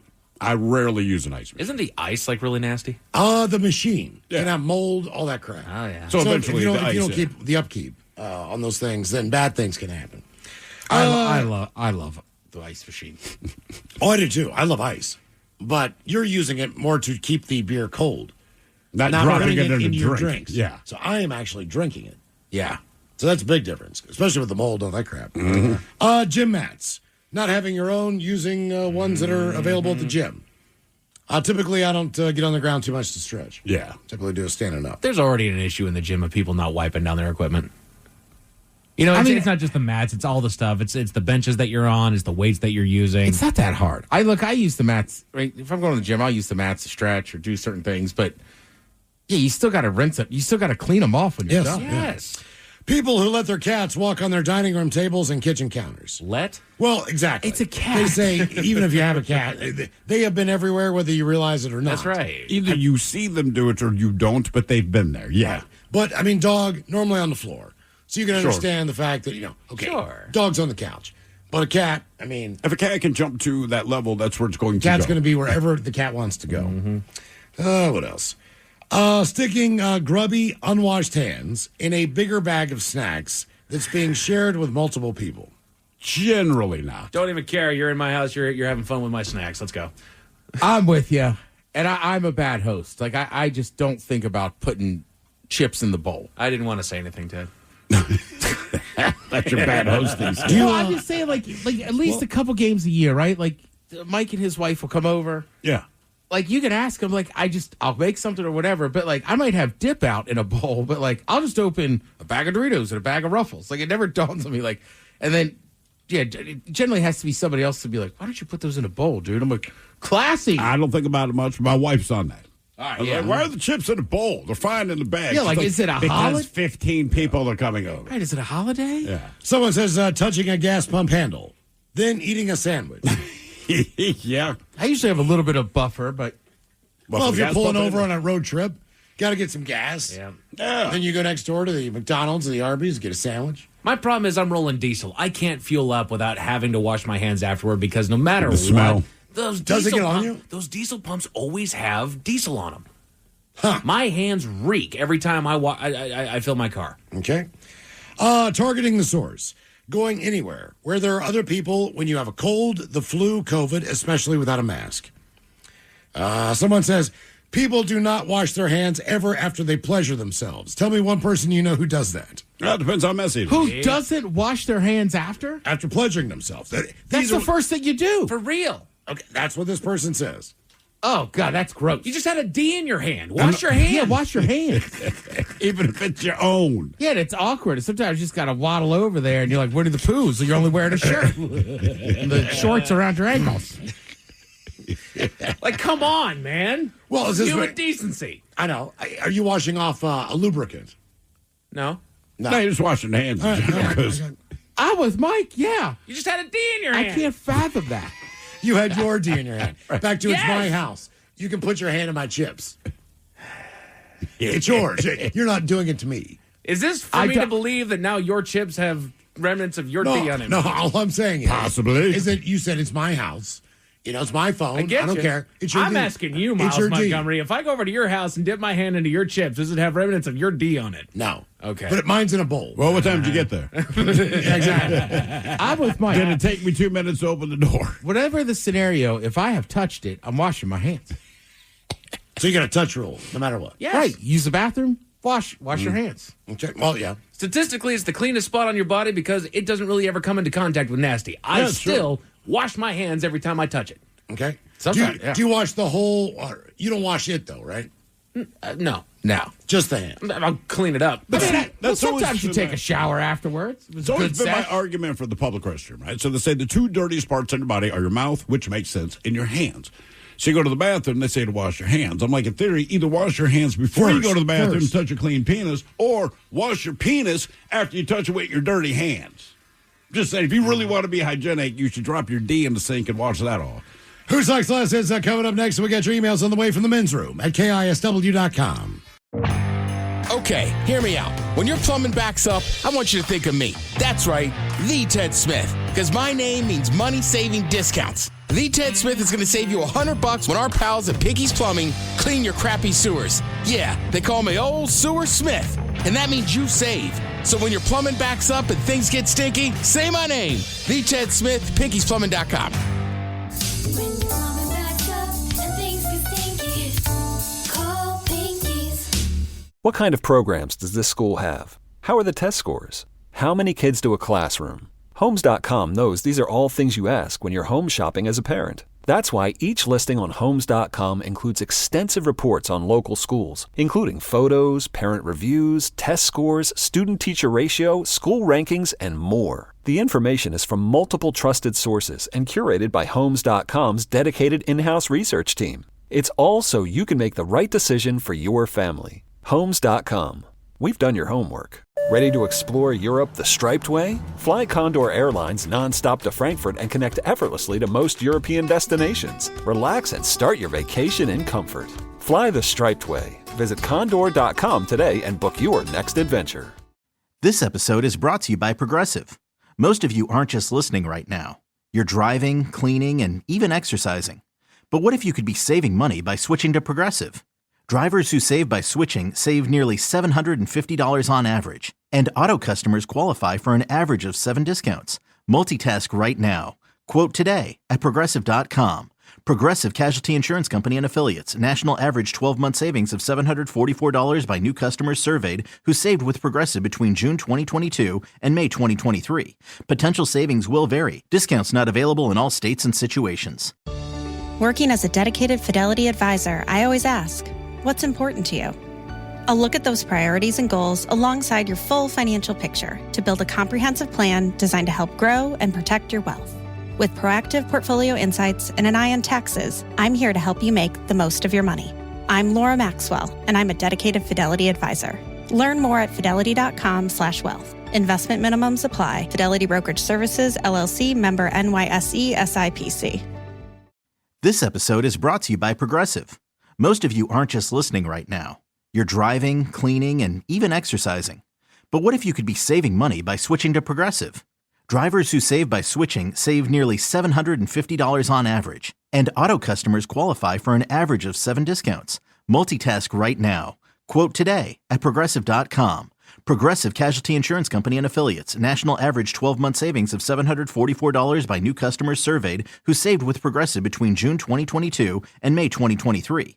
Potential savings will vary. Discounts not available in all states and situations. What kind of programs does this school have? How are the test scores? How many kids do a classroom? Homes.com knows these are all things you ask when you're home shopping as a parent. That's why each listing on Homes.com includes extensive reports on local schools, including photos, parent reviews, test scores, student-teacher ratio, school rankings, and more. The information is from multiple trusted sources and curated by Homes.com's dedicated in-house research team. It's all so you can make the right decision for your family. Homes.com.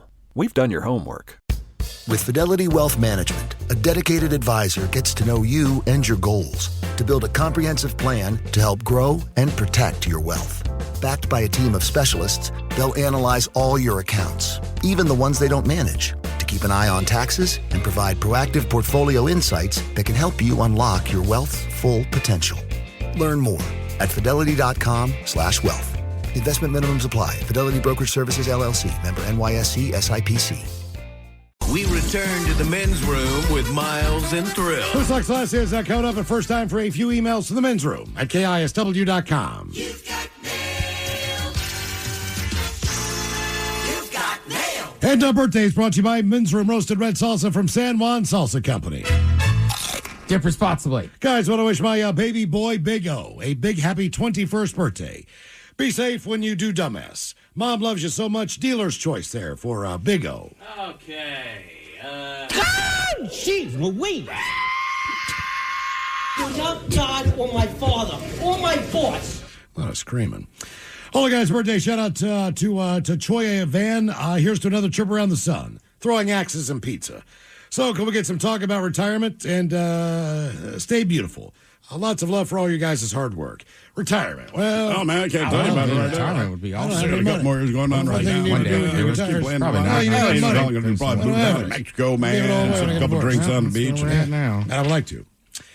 Pajolos, I would like to get a birthday shout out to my beautiful wife, Kelly. She will be turning 25 again. I love you, baby. Damn, good for you, Kelly. Can I please get you and your girl and your Johnson a coked up Ted explaining how to properly celebrate in Cabo, and the captain talking about the adventures you can have with tequila. Thanks, guys. That from Tim. You, your girl, and your Johnson. I'll tell you what, man. One of the best things about going down to Mexico is I like to call it going home, going to the source, getting stuff there. You know, if you're lucky, you find it a little uncut. If not, you take it out to the beach and just yell, "Hombre, Coke me!" You might get shot. Don't yell that. Jesus. Ooh, well, ahoy there. The adventures you can have on tequila, well, that's easy. Such says my old friend Jose Cuervo. Doesn't matter if he wants to be gold or platinum, just set sail with him and let me see it double. And if you're lucky, you'll meet up with old Coke Ted in Mexico and prevent him from getting shot when he's screaming at cartels to quote-unquote coke him. There's a secret password we use. You just say, Coca la Moca la Moo Moo. They know exactly what it is. They'll hook you up and you have a fine time. But again, only with my buddy, Jose Cuervo. Crunch berries. You know, that's what Kokomo was really about. Hello, Michelle. Today is my dad Oscar's 34th trip around the sun. We have been listening to your show for a long time. I want to give a birthday shout out to our favorite radio show. He has been the best father I could ask for and wanted to wish him the best on this very special day. So how about a fish sandwich montage, a Leroy Jenkins, and some dad jokes for Miles. Love you guys. That from his daughter, Sydney. Can I get a fillet of fish sandwich? So you know I got I'll have a fish sandwich. Oh, brother, can I have a fish sandwich? Put the cheese and the tartar on the side. I'll order a fish sandwich. Is it too early for a fish sandwich? Cheese and tartar on the side. Yeah. I smell the fish sandwich. Maybe some dinner relish in the morning. At noon, and at night. Can I buy you a fish sandwich? So you don't want a fish sandwich?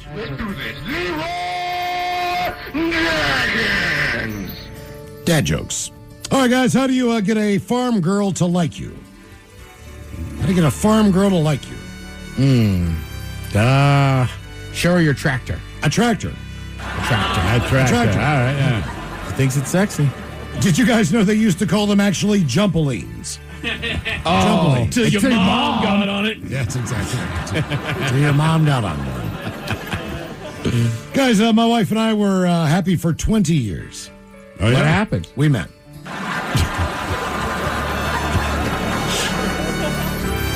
My best friend came running with tears down his face and yelled, "It's a boy! It's a boy!" And we quickly left Thailand. Come on. Knock, knock. Who's there? You're adopted. You're adopted. No, that's it. And finally, how do you turn a duck into an R&B singer? How do you turn a duck into an R&B singer? Hang on. How do you turn a duck into an R&B singer? How? Microwave him until his bill withers. Wow. It's going back. That was a really long way to go. It was. I like it, though. Yeah. No Keith Sweat? Hi, guys. Today, Johnny the universe. You want Bill Withers? Bill Withers. Well, his Bill Withers. It's a duck. No, I get it. I'm just like, yeah, that's going old school R&B. It says, Dear Bacon, today the universe blessed us with you. Well, that's different. Crispy, salty, and sizzling perfection. Without you, breakfast is just sad eggs. You're not just my best friend, you're the only strip I trust in the frying pan of life. So today I say, may your day be filled with sunshine, syrup, and 0 vegans eating tofu. May no one ever call you turkey bacon ever. Happy birthday, love you to death, that from Sunflower. And one more birthday. Guys, my amazing husband, Eric, is 53 today. He listens to the men's room all the time. So I know he would love a birthday shout-out. He would also love it if you guys would retell either the Armageddon story or the argument between Vince Neil's story. I've not heard either of these, but he said they're hilarious. She didn't know if it was David Lee Roth or Vince Neil on the story, but it says, by the way, David Lee Roth hit on me when I was 24, about 25 years ago. He was old and pervy then, too. Oh, and I really like your IPA. Thank you guys for that. That from Sky. All right. You still don't have the Armageddon explanation, do we? Because we can't really do it justice. It's actually from a real radio broadcast that happened however many years ago, but you need to hear the broadcast for it to be done justice. I mean, there's no point for us even explaining it. Maybe we can, we'll dig it up either tomorrow or later on the show. I mean, it's funny. I still laugh at it. It's crazy. All right, guys, here you go. Happy, happy, happy birthday. Happy, happy, happy birthday. Happy, happy, happy birthday to you, to you, to you. Ya's a Dirty Germans brought to you by Men's Room Original Sausage. Available through Uli's World Famous Sausage, mensroomlive.com, and other fine retailers. Schweinefleisch. This episode is brought to you by Progressive Insurance. What if comparing car insurance rates was as easy as putting on your favorite podcast? With Progressive, it is. Just visit the Progressive website to quote with all the coverages you want. You'll see Progressive's direct rate, then their tool will provide options from other companies so you can compare. All you need to do is choose the rate and coverage you like. Quote today at Progressive.com to join the over 28 million drivers who trust Progressive. Progressive Casualty Insurance Company and Affiliates. Comparison rates not available in all states or situations. Prices vary based on how you buy. You don't just live in your home. You live in your neighborhood as well. So when you're shopping for a home, you want to know as much about the area around it as possible. Luckily, Homes.com has got you covered. Each listing features a comprehensive neighborhood guide from local experts. Everything you'd ever want to know about a neighborhood, including the number of homes for sale, transportation, local amenities, cultural attractions, unique qualities, and even things like median lot size and a noise score. Homes.com. We've done your homework. Working as a dedicated Fidelity advisor, I always ask, what's important to you? I'll look at those priorities and goals alongside your full financial picture to build a comprehensive plan designed to help grow and protect your wealth. With proactive portfolio insights and an eye on taxes, I'm here to help you make the most of your money. I'm Laura Maxwell, and I'm a dedicated Fidelity advisor. Learn more at fidelity.com/wealth. Investment minimums apply. Fidelity Brokerage Services, LLC, member NYSE, SIPC. Okay, hear me out. When your plumbing backs up, I want you to think of me. That's right, the Ted Smith. Because my name means money-saving discounts. The Ted Smith is going to save you $100 when our pals at Pinky's Plumbing clean your crappy sewers. Yeah, they call me Old Sewer Smith. And that means you save. So when your plumbing backs up and things get stinky, say my name. The Ted Smith, Pinky'sPlumbing.com. When your plumbing backs up and things get stinky, call Pinky's. Just got a new puppy or kitten. Congrats. But also, yikes. Between crates, beds, toys, treats, and those first few vet visits, you've probably already dropped a small fortune, which is where Lemonade Pet Insurance comes in. It helps cover vet costs so you can focus on what's best for your new pet. The coverage is customizable, sign-up is quick and easy, and your claims are handled in as little as 3 seconds. Pro tip, Lemonade offers a package specifically for puppies and kittens. Get a quote at lemonade.com/pet. Your future self will thank you. Your pet won't. They don't know what insurance is.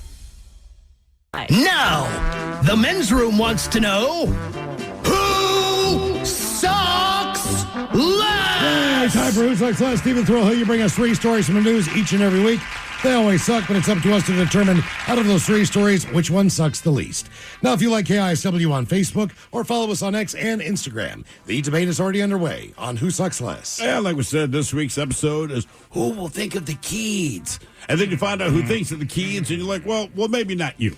And we'll start with the story that our very own Mike Hawk brought us, I believe, earlier this week, where a couple abandoned their 10-year-old son at the Barcelona airport after his passport had expired so they would not miss their flight. So the couple jetted off from Barcelona's El Prat Internacional airport on Wednesday without their kid, because they reached out to a relative to pick him up so that they would not miss their flight.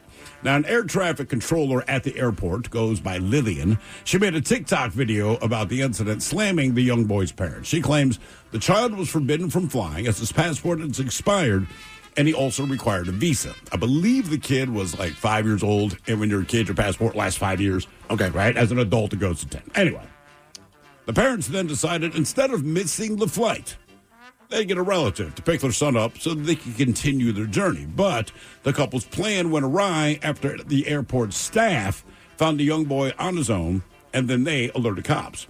Lillian, the air traffic controller, she said, quote, he told them that his parents were on the plane on their way to their home country going on vacation. Well, contact was made with the plane's pilot, who confirmed that police had told him there was a minor in the car park. So the pilot of the plane asked passengers if someone had left a child in the terminal. No one answered.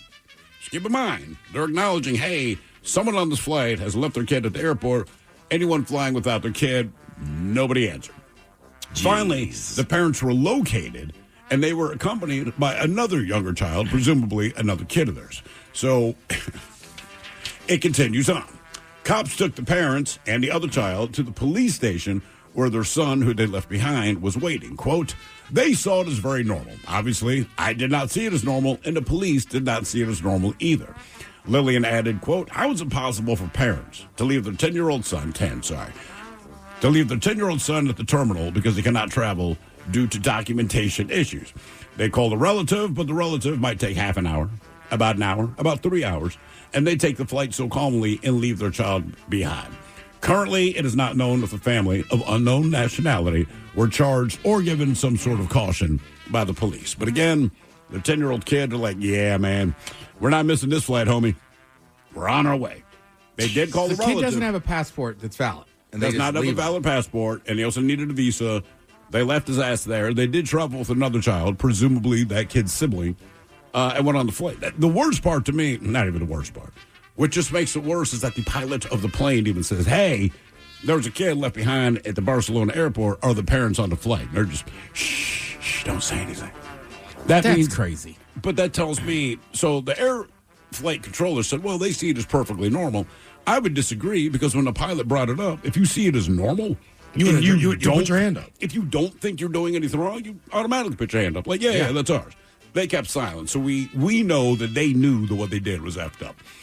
Now we go to Florida, where a Florida mom's vacation to Las Vegas led to a trip to jail once she returned home, where deputies say her child and 7 dogs have been left alone for 2 weeks. According to the Putnam County Sheriff's Office, deputies responded to a report of possible neglect at the home of one Jessica Copeland, 36 years old. Well, Copeland's son told investigators that his mother left for Las Vegas on July 21st, and that different people had come over to check on him and bring him food, but deputies say when they went inside of the home, they found it in poor condition with dog poop, quote, everywhere. Man, you should see the pictures of this. Like, they are not kidding. It was in bad shape. They also say slow cooker bowls filled with water were surrounded by insects. Now, according to investigators, Copeland's son said the home had been in bad shape for years because his mom refused to clean. And again, if you see the pictures, you believe them. Deputies, by the way, said they found the following 7 dogs living in the home. Onyx is a black pit mix. Chase, a black-mouthed cur. I don't know what that is. Hera, a brown and white pit mix. Big Boy, a large black lab mastiff. Faye, a black-white chihuahua. Bella, a tricolored chihuahua mix. Kitty, a brown chiweenie, which just annoys me by the name alone. The sheriff's office said the dogs, they were taken to animal control and will be rehabilitated, although they will require veterinary care. Investigators, by the way, they did arrest the mom, saying she failed to provide proper care for the child and the dogs because, again, she'd been gone for 2 weeks. Did they ever say the age of the child?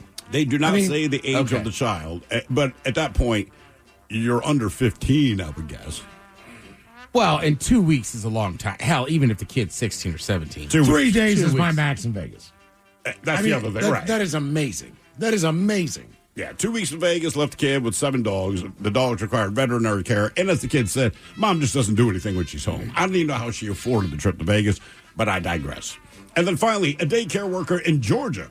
They're accused of forcing 2 children to fight, then forcibly grabbing and shaking one of them. According to the Columbia County Sheriff's Office, 37-year-old Rafit Tahim Khalil was arrested on Monday. Now, the incident took place at Discovery Zone Kids in Evans, Georgia, and involved 2 siblings.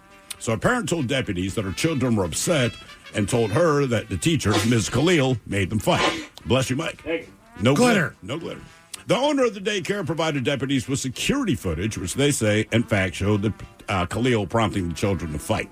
After the fight, Khalil forcibly grabbed one of the kids, swung her into a chair, and shook her several times. They don't give the age of the kids, by the way. But it is a daycare. You can do the math on that. Khalil then prompted one of the siblings to throw a chair at the other one. Now, the report states the incident stopped when another teacher entered the room and removed one of the children. Khalil is currently booked into the Columbia County Jail, charged with 3 counts of cruelty to children. Her bond set at $75,300. Wow. So there you go. We got the story that Mike covered earlier this week. You have the couple in Barcelona. Their 10-year-old, their passport had expired. So they hopped on the flight anyway and flew to wherever it is they're going. But we don't know if they're arrested, but they were detained by police and reunited with the kid. We have the mom in Florida who left her kid at home for 2 weeks with these 7 dogs while she went to Las Vegas. And again, not that you can see the pictures on the radio, but if you do, it's not a place he should be in even when she is home. And then finally, the daycare worker in Georgia who said, I'm tired of you guys fighting. Duke it out physically. And then even after the fight said, here's a chair, throw it at your sibling. Jesus. Yeah. I'll give you credit. It's been a while since you've had 3 just terrible, terrible ones. Oh, thank you, Ted. Yeah, you really nailed it this week. Yeah, one of them I just saw today and replaced a different story I had. I'm like, my God, after the daycare one. Replaced a different story I had. I'm like, oh, cool. I'm seeing the story today. Okay, nice. Yeah, you did it proper this one. I'm going to say, Ted, so the parents in Barcelona. Mm-hmm. This kid's 10 years old. Yes. I think they had someone coming to pick the kid up. They had called someone. Sure. They had called someone. But keep in mind, and look, I don't know how this works out. They said that the parents that left the kid in Barcelona, they were on a flight back to their home country. I do not know the home country. So I'm assuming, and look, Europe, the countries are tiny. I get it. I'm assuming they have a relative that lives somewhere try to get Spain, the visa and not even Spain, but somewhere in the Barcelona area to go to the airport to pick up their kid. And the whole thing is, the kid was found outside. So remember, it's not like he waited in the airport. The kid exited the airport and is in a parking lot, not even a garage, parking lot, waiting for whoever they call to show up. I'll be dead honest with you. Because sometimes, right, like I travel alone a lot, and sometimes you got to wait for somebody to pick you up. Yep. If I spent 20 minutes waiting and there was just a 10-year-old standing there, like, I might even go get a cop and go, hey, man, something doesn't look right. Well, obviously, we're talking about it, so it's not good. Yeah, but I'm trying to measure the 3, right? So at least there was someone coming, maybe. Someone had been called. Yeah. That's I don't all know we if the parents had to do this back home, like as far as renewing it, and then either mailing it or getting him another ticket. Or but even if you did, I think Spanish authorities, if that were the case. You need to fly back. He's 10. One of you fly back, or they would overlook it in this instance and flag it for something. I can't imagine the authorities saying, yeah, just take off without him because he can't travel. Right. That's why I think that one might suck the most because it's their kid. I'll cut some slack. Not cut some slack. I can the daycare worker, I'm hoping, just was so annoyed they kind of snapped. I'm assuming that's what happened. But there's still violence. Yeah. There's violence, but it's not their kid. Whereas the other ones are parents actively leaving their own children in bad spots. I'm pretty sure the Florida woman is a prostitute. I was going to say probably a stripper or a prostitute if she went for 2 weeks to make money. And is this the time of the year though? She left I'm not being funny, but like she left July 21st and got back. I want to say earlier this week, maybe Sunday or Monday. Yeah, I mean, it's Vegas. It's every time, any year. Okay, I know there's certain times of the year where it's like, hey, you want to be here. Right, and even, again, 2 weeks is so long. That is a long. I'm thinking she's either getting paid somehow. Right, because even when I was like 16 or 17, like maybe 2 nights, my mom, there's no chance she would leave me at home for 2 weeks. But I'm going to say the daycare worker sucks the least. Because they're siblings, and I'm assuming the care worker just snapped and had it. Now, I'm not excusing it. Right. Especially don't be like, hey, Miles, take this chair and hit your brother. But that's the only thing I could fathom is maybe they're too, I don't know. That just seems the least to me. Because there's something about snapping versus this is my kid. Yeah, well, we're going to keep flying home, man. We'll see you soon. That's all. And I'm with you. Even if your relative was going to pick him up in Barcelona, one of you's got to stay. That's it. Look, it's not fun. You know how many parties I go to where I'll see one half of a couple and the other one stays at home with the kid? Yep. That's how it works. Yay.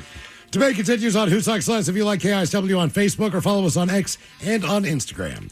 All right, coming up at 5:08, we'll drink a toast with the shot of the day. You are listening to The Men's Room. This episode is brought to you by Progressive Insurance. Whether you love true crime or comedy, celebrity interviews or news, you call the shots on what's in your podcast queue. And guess what?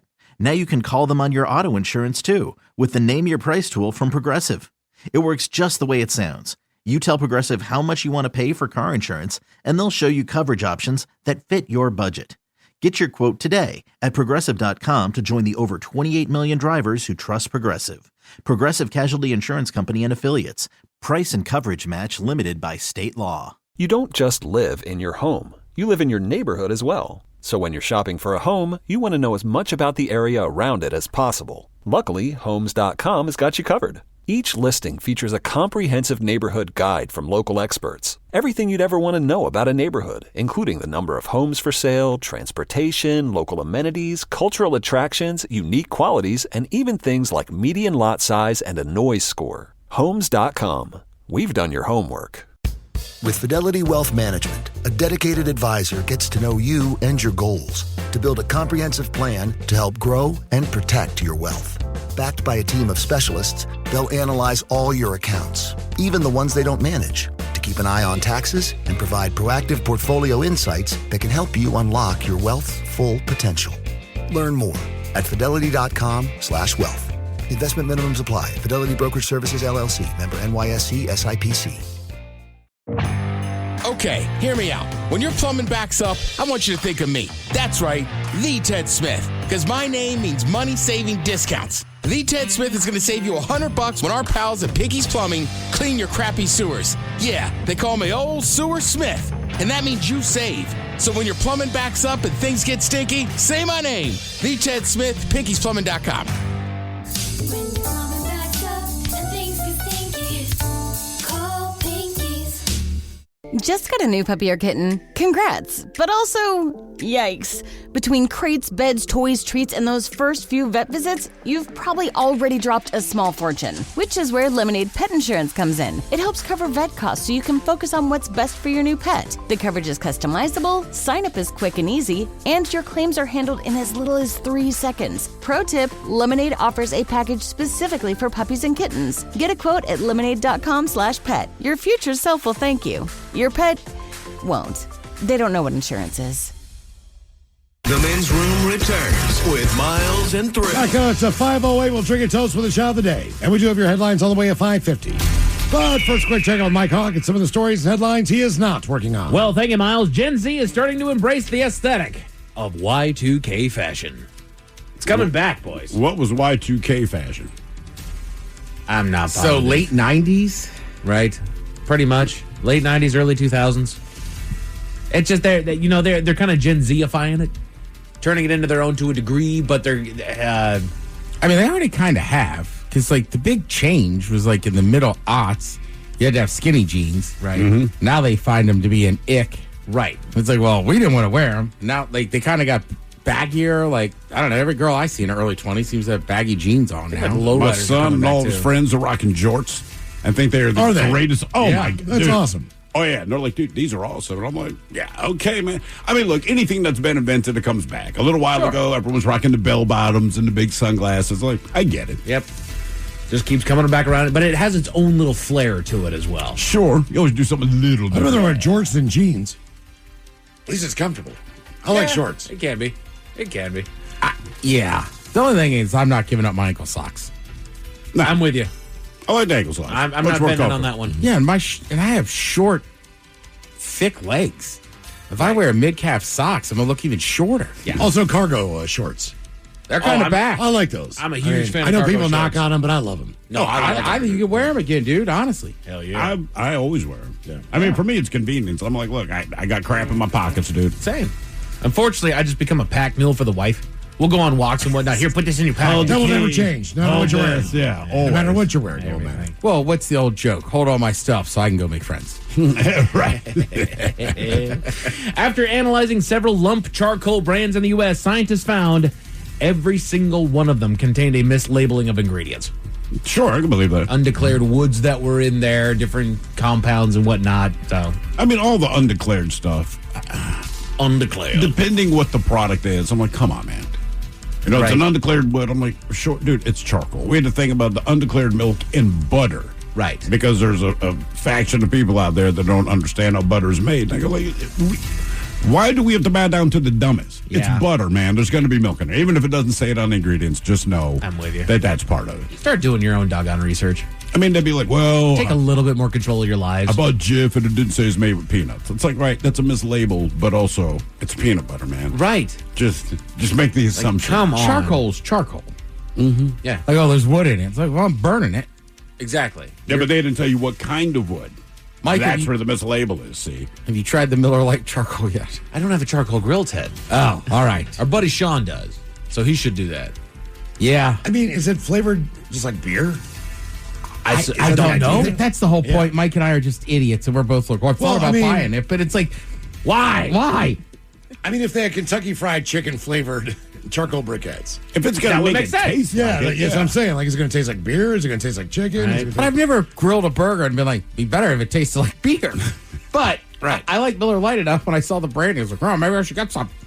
I wonder if this isn't just a ploy to sell more Miller Lite. Because hear me out on this. It's not going to flavor the meat or whatever it is that you're cooking on it at all. It's just going to fill the air with barbecue smoke and Miller Lite. Yeah. And so then you want a beer. As somebody that ran a charcoal grill in the Baltimore heat for 2.5 freaking hours, a couple beers went down. Ah, yeah. There's a combo of vitamins and tea that could rejuvenate aging brain cells. Oh, nice. What kind of tea? I have no idea, Ted. I'm not working on it. All right, well, I'm drinking my Good times. green tea right now. Attaboy. Well done. You know what? I'm sure that's doing something. It is. I don't know, but everybody says, I read you drink one a day. I said, all right. I've never liked green tea. I don't like it either, Mike. I'm just trying to do it to be healthier. I prefer the black tea. I really do. But the green tea, I could never get down with that. Seems about right for you. You know me, too. I stay black tea. Stay black, Mike. How do you like your coffee? You black, sir. Damn right. Jet black. How do you like your whipping? Pause. I like my women like I don't like my coffee. Available. That's how I like my women. Available. Pale with freckles. Right. Likes chubby dudes who are a little bit funny.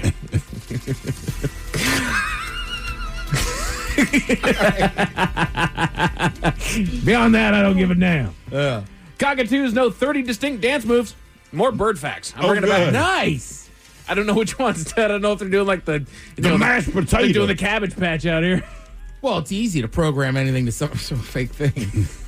I want to see a bird that can do the robot. Oh God. That's the bird I would want. What'd you say that's the cockatoo? The cockatoo. Huh, 30 different dance moves. Yeah. I wanted to do, I mean, I think the birds originated the gritty. Yeah, that's not that big of a stretch. Tiny little steps. You're right. they couldn't quite get the little eye things, but the whip and nay nay. They actually did the Chocolate City Hustle. They figured that one out. Jazz wings. Jazz wing. I know. There's a STEM camp. Doggone it. There's a STEM camp in Maine that's teaching kids how to weld and paint using virtual reality, using VR headsets. That seems like a brilliant use of that. Yeah, I mean, if it works, it's repetitive motion, right? I tried welding, dude. Like I could wire weld okay. Stick welding, I was ass at. I could not do it. What's the difference? The thickness of the metal that you're using when you weld. I'm going to completely botch this. I took 1 semester of agricultural mechanics, and it was welding. And like you use it for thicker metals, whereas with the wire one, it actually just has a constant running of this wire that you're putting it into, and so the stream is a lot easier. Whereas with stick welding, you have to worry about the distance. Literally, with a stick welding, you have a stick that is a certain length. You clip it onto basically this big old clamp, and then you run it down. But as you're welding, that stick is getting shorter. Right. Whereas with the wire welder, you it's like solder. Right. With the wire welder, you pull a trigger, and it's just constantly feeding that wire. Oh, in. gotcha. So you actually So it's like having a glue gun, or actually kind of. Yeah, or you have Melting it a on the glue thing. stick that's just melting at an incredibly fast pace. Right. So it's. And then you got to worry about the bead. You got to worry about how much you're doing. Like, I was terrible at it. There's a reason why I only did 1/4 of it, because there's a lot of people that probably have a lot of problems with what I just said when it comes to welding. Scientists have developed a quote-unquote super steel that could take fusion to the next level. All right, good. Which, yeah, you know what? If we're making things stronger, cool. Have at it. An alarming analysis has found that scientific fraud has become the new industry. That should be terrifying. Well, I think we've seen that play out in the last 5 years, right? Absolutely. Well, beyond 5 years, it's gone even further than that. I mean, they where laid the public groundwork. seems engaged. Yeah, You know what I guess. mean? It's certainly more at the forefront of our everyday news. Without a doubt. Is where pseudosciences come in there and short-sighted facts and, well, this one test had this result, therefore... The other 100 400 says something different. 100% but this of one, the time. 98% of doctors say this, but these 2% say this, so therefore these are true because both of them have lost their license, right? But Right. sure. But they go against the grain because they're what big medicine doesn't want you to know. Right. Like, It's always come on, that. guys. Look at perspective here just a little bit, please. Eating earlier has been linked to long-term weight loss success. That makes sense. Yeah, well, eating at night, I mean, it seems like it's just going to not. I mean, everybody, I don't think you don't need a doctor to tell you, like, don't eat at night, too late at night, or don't Right. snack at night. Just going to sit in your gut. Yeah. And always go for the fart walk. I'm a huge proponent of the fart walk. Fart walk. The fart walk. It's like the art walk. After you get done eating, run outside and just go around the block a few times. Just get a quarter mile in. That's right. And it works. It gets things moving. According to new research, robots that learn to fear like humans survive better. Well, sure. I don't know how a robot fears. You got to program it for what would be dangerous to it, but fear kind of keeps you. If you have no fear of traffic, maybe you wander out in the street and get hit by a car. Most of us have a fear, say, of getting hit by a bus, so you make better decisions. Right. I don't try to pet the lion at the zoo. I have this fear it's going to rip my arm off, right? But, I mean, honestly, but that's why little kids, they'll run towards something. Right. You're like, hey, it's back, because they don't know. They have no clue. We mentioned it yesterday. It was National Underwear Day, and that was just a missed opportunity because we have so much fun to learn. The Men's Room Top 10. The Men's Room Top 10. 10 or more fun, fabulous, fascinating facts about underpants you just want to slip into. Now, for all you panty sniffing perverts out there, the earliest men's underpants were found to be approximately 5,000 years before BC or whatever the hell we call it today. And they were made out of leather. Sweet Jesus! I can tell you it wasn't that soft lambskin or Corinthian leather we sport today. Probably came right off a bovine complete with cow entrails and discharge. Just think about the stink and the chafing. Dear God, the chafing. There you are, running around, cutting up your bag, stuffed inside old Bessie. Dear Lord. Wow. Damn. All right, VD. Welcome in. So these are some interesting facts about underwear, and it ranges all the way everywhere, top to bottom. 10-year-old Jack Singer of Warwick, New York, wore 215 pairs of underwear simultaneously back in 2010, breaking a previous record of just 200 pairs of underwear. All right, so he's doing it to, win a record. He was. Huh. I don't think I own 210 pairs of underwear. I do not. And I imagine... I don't know why I said think. I obviously don't. Right. I imagine if you were going to break that record, you have to be somebody of a small frame like a 10-year-old would be. Because you have to put on as small as you possibly can. Like, you can always get bigger. Sure. But there's only so small that you can get. I can't fit into a small. It's going to rip. Yeah. There's going to be holes. While underwear may or may not be worn under kilts, tradition holds true that a true Scotsman would wear nothing underneath. Mm-hmm. Correct. We're not Scotland. Yeah, right. You know what? That's a good... Put some goddamn skivvies on. It's still wearing at a wedding. I know that's the one spot. Like, whoa, you got to do it at a wedding. Like, no, you don't. It's a wedding. There's like people's grandparents here and stuff. Yeah, but you're right. You always hear that, like, well, traditional Scottish. I'm like, are we in Scotland? Are you Scottish? That's a utility. Where were you born? I was born in Yakima. Okay, Scottish guy. And you're wearing a utila kilt. This isn't traditional Scottish. That's the thing. You're not even wearing a traditional. Right. Put some damn underwear on, dude, and shower. Yeah. There's a lot of stuff that are traditional. But like, how far back are we going? Like, come on, get real. Exactly. Trend analysts observe that a woman who wears a G-string is typically a woman who feels more uninhibited and more confident to display her body. Sexually, she's more willing to try different and creative positions. You don't say. Cool. Huh. I'm stunned by this development. Oh, dear. Pink. Oh, my. Sexual researchers note that a woman who chooses to wear white cotton panties tends to be a low-maintenance and no-frills type of woman. Researchers note that this is akin to letting a man see her without her makeup. Yeah, that makes sense. Yeah. All right. You know what? It's just being practical. Hell yeah. It just seems very specific. It is very, very We have specific. found that low-maintenance, no-frills type of women wear white cotton panties. I think it's the cotton that's throwing me off. Why? If you had just said it's a study on white panties, I go, all right. But again, awfully specific. White cotton pants. Like okay. Right. The polyester, she's a freak. Wrinkle-free freak. Yeah. Silk, forget about it. The average woman will wear 6 different bra sizes throughout her life, which also counts as underwear. Sure. That makes sense. Right. They get bigger. They get bigger, they get smaller, they get pregnant. You go through it, man. It's like, my God. Since I've been 5, I've worn like 4 different condom sizes. Well, yeah. Because it's starting to hang lower, too. Yeah. Yeah. Swing low. Sweet cherry. Hey, baby, you want to see my sweet cherry? It's over 90 today. The chariot is out. Swing low, sweet cherry. He's got 2 riders. And they're in the saddle. Stays this warm out, they'll be chafed. Oh, dear. Fun underwear facts. The country with the most underwear models working for Victoria's Secret. Any Brazil. idea? Brazil, good call. Anybody else? Spain. Spain. Oh, gosh. United States. Ted, you hit it right between the eyes. It's Brazil. Boom. They also had the highest number of Victoria's Secret's angels for a while. Really? Oh, really? Yeah, it's common knowledge, boys. Anybody know the highest paid Victoria's Secret model of all time? I'll tell you, there's Cindy Crawford or Radzikowski. Okay. I might go with Giselle. Oh, Ted, you nailed it again. It's Giselle. Jeez, At one point, her name Victoria's was Secret. Just ask him. Does Victoria have any secrets, or does Ted know them all? Ted studies those secrets. Yeah, that's why I get the catalog. Well, that catalog was just out there learning secrets. Oh, Lordy. Yeah, well, back in the day, you had to go to Frederick's. Yeah, Fredericks was like, is she a whore? We have the stuff for her. Oh, when I was like 10, I always wanted to go in that store. And like, there's nobody. It's called Frederick's of Hollywood. All right. But they'd have mannequins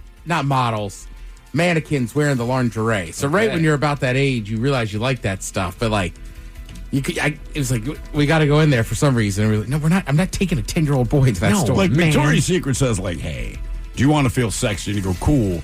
Fredericks of Hollywood is like something about to get wet. Right? I mean, it was. They just made it obvious. That was an awesome catalog. Yeah, that was like the one where you're like, yes, yes. Yeah, but Victoria's Secret is also, you're right, it's like sexy. They sell other stuff. Right. Right. To me, Frederick's of Hollywood was like, we have lingerie and ointments or, oils to lick off people. Mm-hmm. All of our oils have flavors. Yeah. Girl, you like sour apple. But I'm not wearing anything. Okay, that's gross. Fun and interesting underwear facts. A 2008 survey revealed that 9% of men in America have underwear that is at least 10 years old.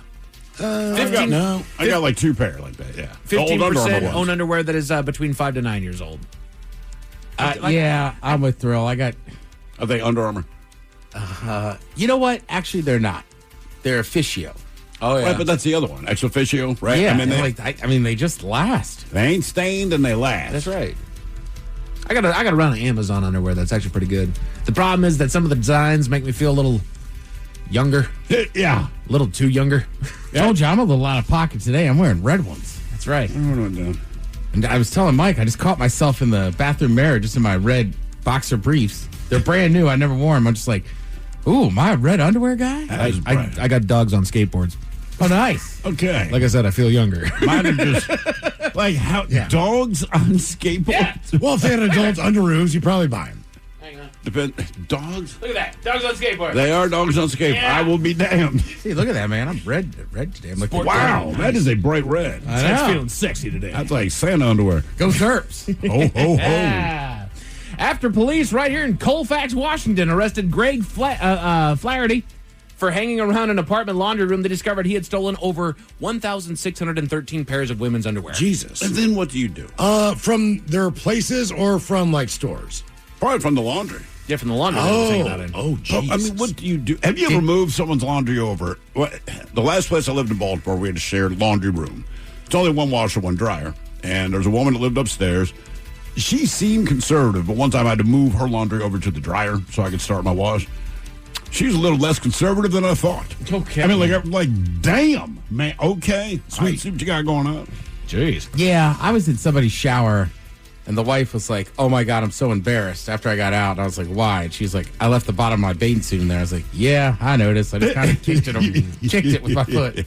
On October 14th, 1996, a student pledging for the Kappa Alpha fraternity at Texas A&M required emergency care after receiving injuries from a wedgie. Oh, it can happen, dude. He had to have one of his testicles removed as a Oh, result of my this injury. God, dude. Like, you've heard of an atomic wedgie, but Jeez. having to lose one of the boys because they ripped it so high, dude. Wow. That is a wedgie. Damn, dude. A survey in 1998 revealed that 60% of French men change their underwear daily. Approximately 75% of French women change their underwear daily. I mean, like one pair a day, right? Yes. Or are they wearing two? No, I think I think you change it by the day. One a day. Well, I change it by the day. Yeah. Is everybody not doing that? I guess not. What? All right. Well, why do the French get credit? It's got to be they like- change yes, more than than- they than wear at least once, two pairs correct. of underwear a day. I mean, I gotta believe it's the age-old dudes joke, like, man, turn it inside out, front to back, and then wear it this way, front to back, and you're good to go. I mean, I think I've been camping where I might have worn them twice in a Sure. That makes sense. But like for the most part, like put on a new pair of drawers. I look forward to that moment. I only ever double up if there's one of two things. It's either an emergency or I woke up and I was late. Right, exactly. Just got to go. And I feel like a lot of disgusting. guys mainly do laundry because of socks and underwear. Right. Uh-huh. Even if I You don't probably have enough shirts and I got shirts, shorts, pants, all that crap for weeks, right? But underwear, I'm like, I get about 2.5 weeks, and I'm like, time to do the work. Even if I run out of time and I'm not able to shower, I will still switch it up real quick. Do you have that pair of emergency underwear? You should throw it out. So in this case, they're not ratty, but the elastic in the waistband is just loose. So it just sits in the bottom of the drawer? Sits in the bottom, but twice a year, just the way laundry works out, you're like, crap. I put these on, and then all day at work, I can feel them like sliding off of I my have ass. a pair like that, but that's generally what I'll put on while I'm doing all the other laundry. Okay, that's fair. Yeah. Yeah. Okay. It's kind of like it's like that snack in the fridge before you find what you want to eat. Damn. And then I will leave you with this last little fun fact when it comes to underwear. Single people are less likely to change their underwear on a daily basis than married people. 82 versus 88%, respectively. I can believe that. I don't want to. Yeah, there's no threat of anybody seeing stuff. Well, when you're putting your clothes on, I never thought I'll wear yesterday's underwear. Right. Yeah. A woman in Maryland set fire to a neighbor's home, and you won't believe why, Miles. Why is that? Tell you all about it at 5:50. Thank you, sir. Headlines are coming at 5:50. In the meantime, we managed to drink it time. Somebody out there deserves to be recognized. And the men's room knows just who it is. So to you, we say, bottoms up, sailor. You're the toast of our shot of the day. Big time it is. As usual, we head to the drink desk. And Steve Thrill Hill to find out who we're toasting. Yes, indeed. And today's shot is short and sweet. Today we are toasting country superstar Luke Bryan. Have you guys seen him in concert yet? No, I No. really want to, but he throws down a fun show, dude. That is what I've heard. Apparently, one of the things he does at the shows, every once in a while, he just breaks into dance. All right, Darn right I do. He is that guy. He likes to perform. Well, the other night, he is dancing around, and in this moment, he decided he was going to emulate one of the coolest dances anyone had seen at the time, Michael Jackson's famous moonwalk. Yep. Yeah, he injured his groin and almost had to cancel the show, but he did not. I don't know what he did to try to do the moonwalk, and his description of what he did is a little different than what we can say on the radio. God bless him. Yeah, he found a slippery spot on his stage. Is that what it was? He was walking out there, and then all of a sudden his boots started skidding. He's like, "Did somebody just rub a bunch of KY all over my stage?" And then he started doing a bunch of moves. Does he talk like Kermit? Oh yeah, he's absolutely Kermit. He's got a funny talking voice. Oh yeah. Have you never heard this man talk? I've never heard him talk. Oh, I'll show you a video when we're done. Okay. And he's got so many popular songs. You've probably heard them, but Play I'm it sure. again, play it again, play it again. I wonder if he's screaming, "Ow! Country girl, fishing shake and loving it for every me. day." My testicle just ruptured doing the moonwalk. Shake it for me, girl. Some on my ass. Shake it for me. All right, bitches, let's drink. We pour this booze and we drink this booze because we think it's yummy. Yummy. So over the tongue and down the throat to party in our tummies. Down the hola, bitchola. All right, you got a contestant on the line for Profile This now. 206-803-ROCK. Profile This is next. This episode is brought to you by Progressive. Most of you aren't just listening right now. You're driving, cleaning, and even exercising. But what if you could be saving money by switching to Progressive? Drivers who save by switching save nearly $750 on average. And auto customers qualify for an average of 7 discounts. Multitask right now. Quote today at Progressive.com. Progressive Casualty Insurance Company and Affiliates. National average 12-month savings of $744 by new customers surveyed who saved with Progressive between June 2022 and May 2023. Potential savings will vary. Discounts not available in all states and situations. What kind of programs does this school have? How are the test scores? How many kids do a classroom? Homes.com knows these are all things you ask when you're home shopping as a parent. That's why each listing on Homes.com includes extensive reports on local schools, including photos, parent reviews, test scores, student-teacher ratio, school rankings, and more. The information is from multiple trusted sources and curated by Homes.com's dedicated in-house research team. It's all so you can make the right decision for your family. Homes.com. We've done your homework. With Fidelity Wealth Management, a dedicated advisor gets to know you and your goals to build a comprehensive plan to help grow and protect your wealth. Backed by a team of specialists, they'll analyze all your accounts, even the ones they don't manage, to keep an eye on taxes and provide proactive portfolio insights that can help you unlock your wealth's full potential. Learn more at fidelity.com/wealth. Investment minimums apply. Fidelity Brokerage Services, LLC. Member NYSE SIPC. Okay, hear me out. When your plumbing backs up, I want you to think of me. That's right, the Ted Smith. Because my name means money-saving discounts. The Ted Smith is going to save you $100 when our pals at Pinky's Plumbing clean your crappy sewers. Yeah, they call me Old Sewer Smith. And that means you save. So when your plumbing backs up and things get stinky, say my name. The Ted Smith, Pinky'sPlumbing.com. When your plumbing backs up and things get stinky, call Pinky's. Ready to explore Europe the striped way? Fly Condor Airlines nonstop to Frankfurt and connect effortlessly to most European destinations. Relax and start your vacation in comfort. Fly the striped way. Visit condor.com today and book your next adventure. Working as a dedicated Fidelity advisor, I always ask, what's important to you? I'll look at those priorities and goals alongside your full financial picture to build a comprehensive plan designed to help grow and protect your wealth. With proactive portfolio insights and an eye on taxes, I'm here to help you make the most of your money. I'm Laura Maxwell, and I'm a dedicated Fidelity advisor. Learn more at fidelity.com/wealth. Investment minimums apply. Fidelity Brokerage Services, LLC, member NYSE SIPC. You don't just live in your home. You live in your neighborhood as well. So when you're shopping for a home, you want to know as much about the area around it as possible. Luckily, Homes.com has got you covered. Each listing features a comprehensive neighborhood guide from local experts. Everything you'd ever want to know about a neighborhood, including the number of homes for sale, transportation, local amenities, cultural attractions, unique qualities, and even things like median lot size and a noise score. Homes.com.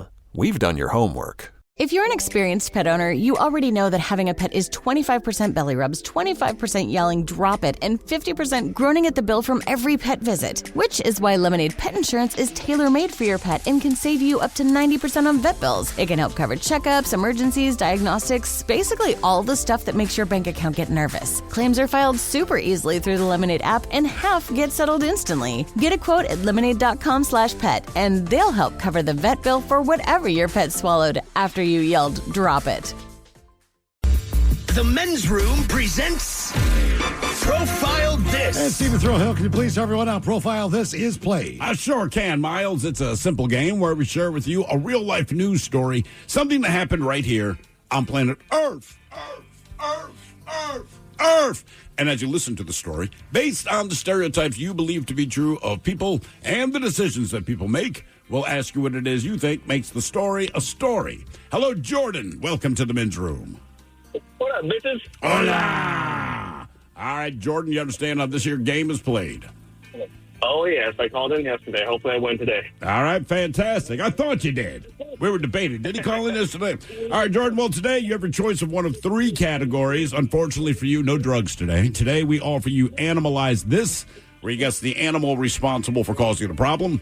Seriously, where you guess the petty conflict that led to violence. And finally today, License to Spill, where you guess the substance responsible for causing the problem.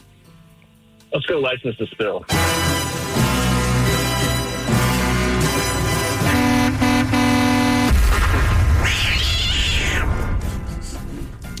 Part of Interstate 55 in Memphis, Tennessee was forced to close around rush hour after an 18-wheeler crashed and unleashed a load of cargo that spilled over multiple lanes. The crash occurred around 4:30 p.m. One woman was transported to a local hospital in non-critical condition, but police said northbound traffic was briefly blocked as the cargo spilled onto the interstate. Now, videos and photos from the scene showed multiple vehicles stopped on the shoulder of the interstate beneath an overpass. Closer to the center of the barrier, a semi-truck with a large gash in its cargo trailer could be seen. Now, the cargo coated multiple lanes across the highway. Authorities did not initially confirm what the substance was, but several reporters were able to identify it right away. Meanwhile, Fox 13's in Memphis one Kate Bierry, whose notes from the scene went viral on social media, said the aroma wafting over the interstate spoke for itself. The question is, what leaked out of the truck and, quote, coated the highway? Was it maple syrup? Was it honey? Was it Alfredo sauce? Or was it tomato sauce? So maple syrup, honey, Alfredo sauce, or tomato sauce? I'm going to go tomato sauce. Okay. I'm going to go maple syrup. Man, I don't have a ton to go with here, but it. Other than, we can't confirm what it is. All the reporters are like, we look at it, we can smell it, we know exactly what it is. I'm going to say just that area of the country. Mm-hmm. It's a load of honey going to be made into a barbecue sauce. Ooh, that is logical. What spilled there? Maple syrup, honey, Alfredo sauce, or pasta sauce? We will find out next. That was a tease. You are listening to the Men's Room. Working as a dedicated Fidelity advisor, I always ask, what's important to you? I'll look at those priorities and goals alongside your full financial picture to build a comprehensive plan designed to help grow and protect your wealth. With proactive portfolio insights and an eye on taxes, I'm here to help you make the most of your money. I'm Laura Maxwell, and I'm a dedicated Fidelity advisor. Learn more at fidelity.com/wealth. Investment minimums apply. Fidelity Brokerage Services, LLC, member NYSE, SIPC. What kind of programs does this school have? How are the test scores? How many kids do a classroom? Homes.com knows these are all things you ask when you're home shopping as a parent. That's why each listing on Homes.com includes extensive reports on local schools, including photos, parent reviews, test scores, student-teacher ratio, school rankings, and more. The information is from multiple trusted sources and curated by Homes.com's dedicated in-house research team. It's all so you can make the right decision for your family. Homes.com.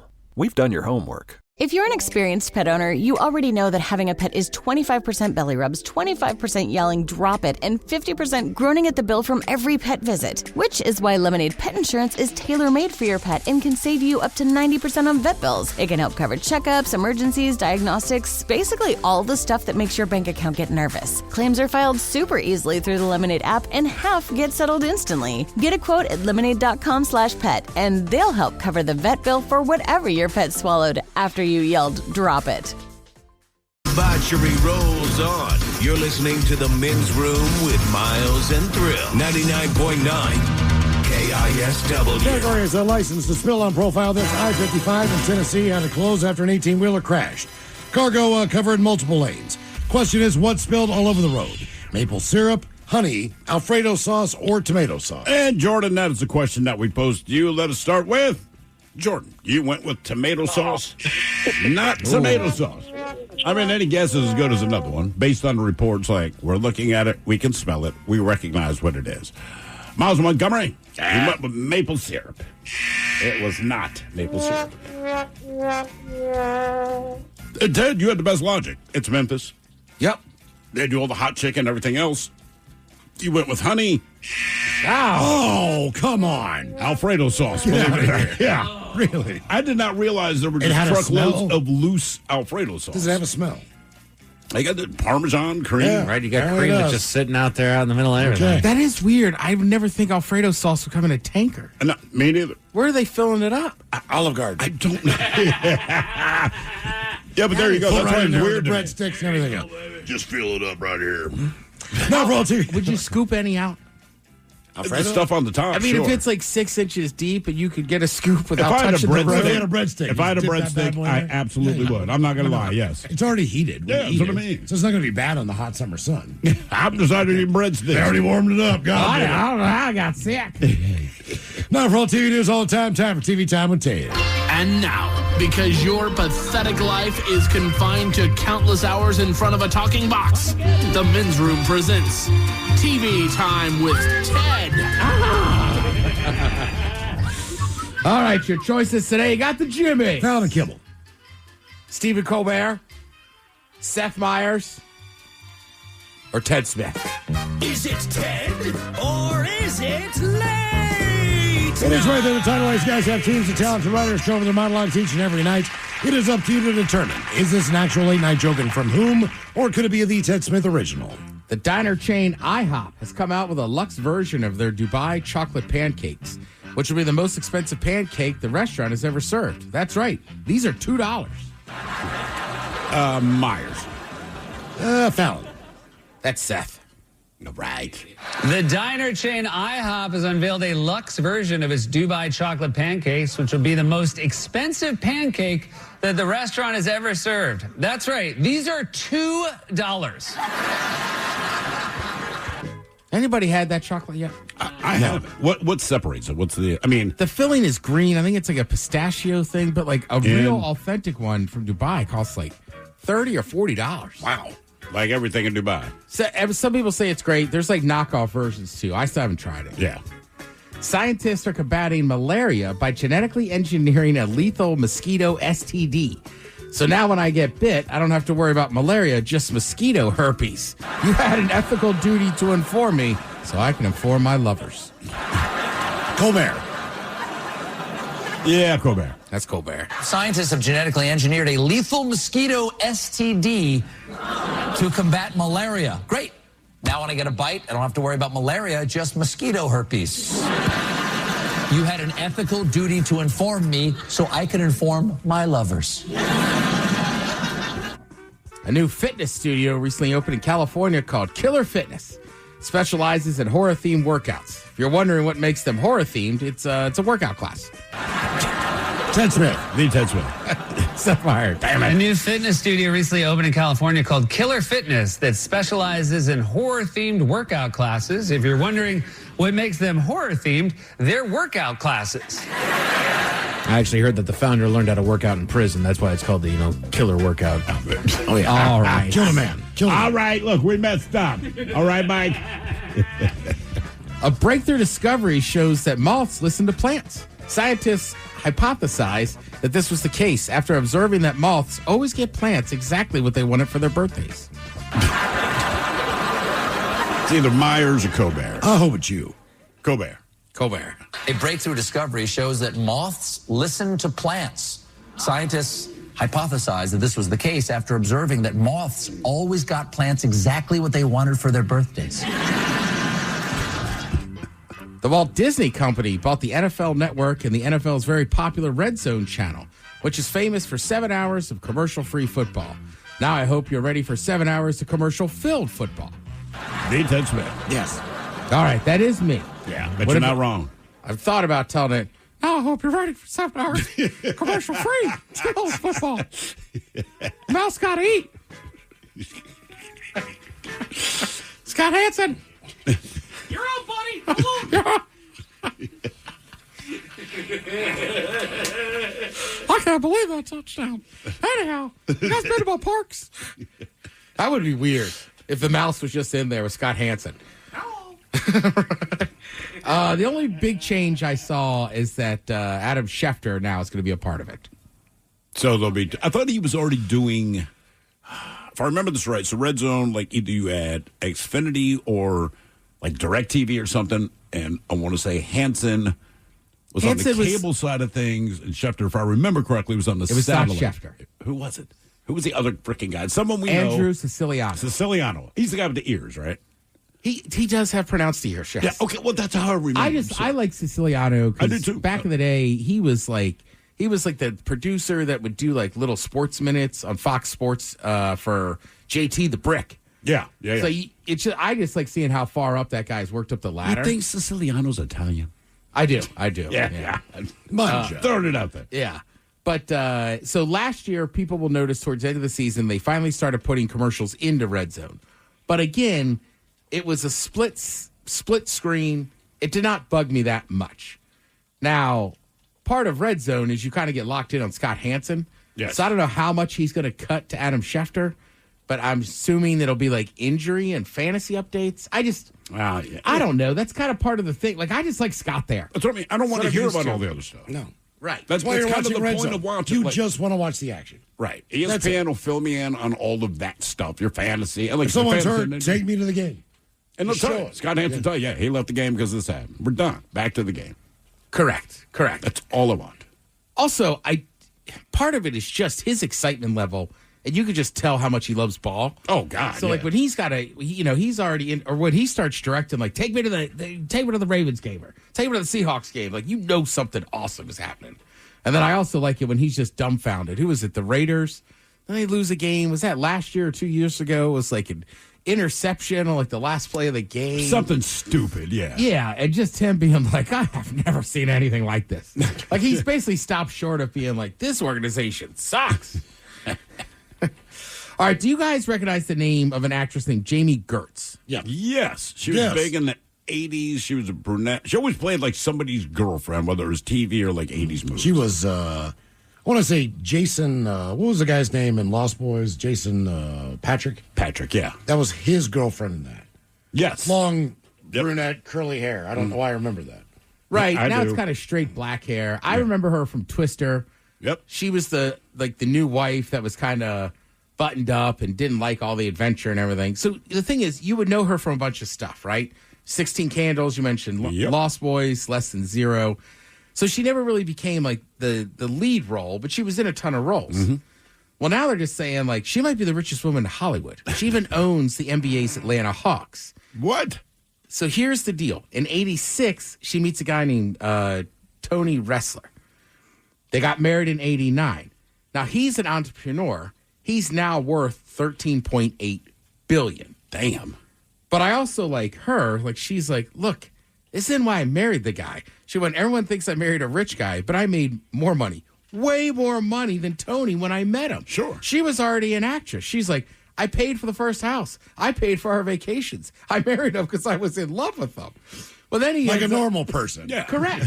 But you can imagine people are like, oh, she's a B actress. She just married that guy because he's rich and this and that. And she's just like, no. I'm like, telling you. He was poor. Like, I believed in him. Ted worked out. Ted back then, she was my thing. So I can Dude, tell. I looked her up to today. me, like, She's still Yeah. Still hot. Yeah. I don't know why.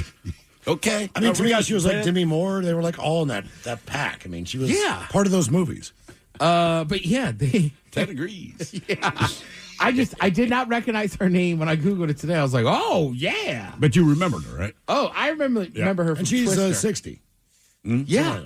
She's barely aged. Well, if you're a billionaire, you know. But yeah, they bought the Hawks back, the Atlanta Hawks, for $720 million. They're also minority owners of the Milwaukee Brewers. Jesus. Yeah. She's 60, he'll be 65. She's probably like, I And they're hate still basketball and baseball. Boy, she does look good. That's what I'm saying, dude. She looks better now, in my opinion, than she did back in the day. Yeah, when I saw that earlier, I was like, damn, all right, I do recognize her. I recognize her a lot. She's awesome.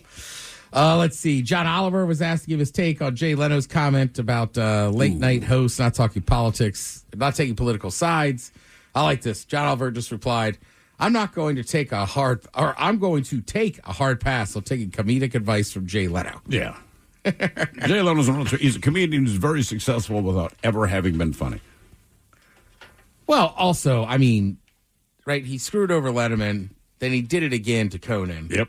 You know what I mean? Like, look, he had a great career, this and that. Like, he still tours and everything. I'm just like, yeah, he's just not my guy. No. And honestly, I never found him. I just never found him funny. And obviously, Correct. a lot of people liked him.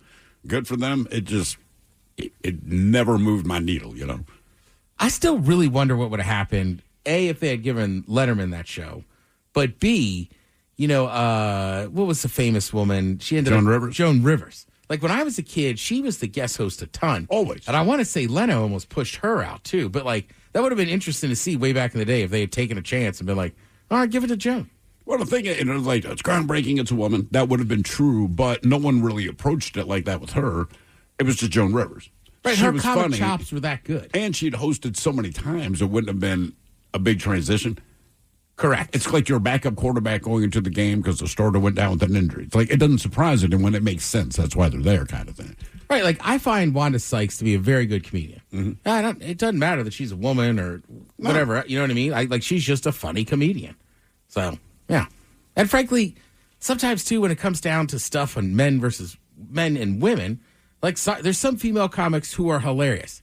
A lot of it is not for me. I don't get it, right? I don't have a menstrual cycle. Right, I don't so wanna, right, you know, that like- humor, I get it. I get it, but Yeah. right, it doesn't resonate.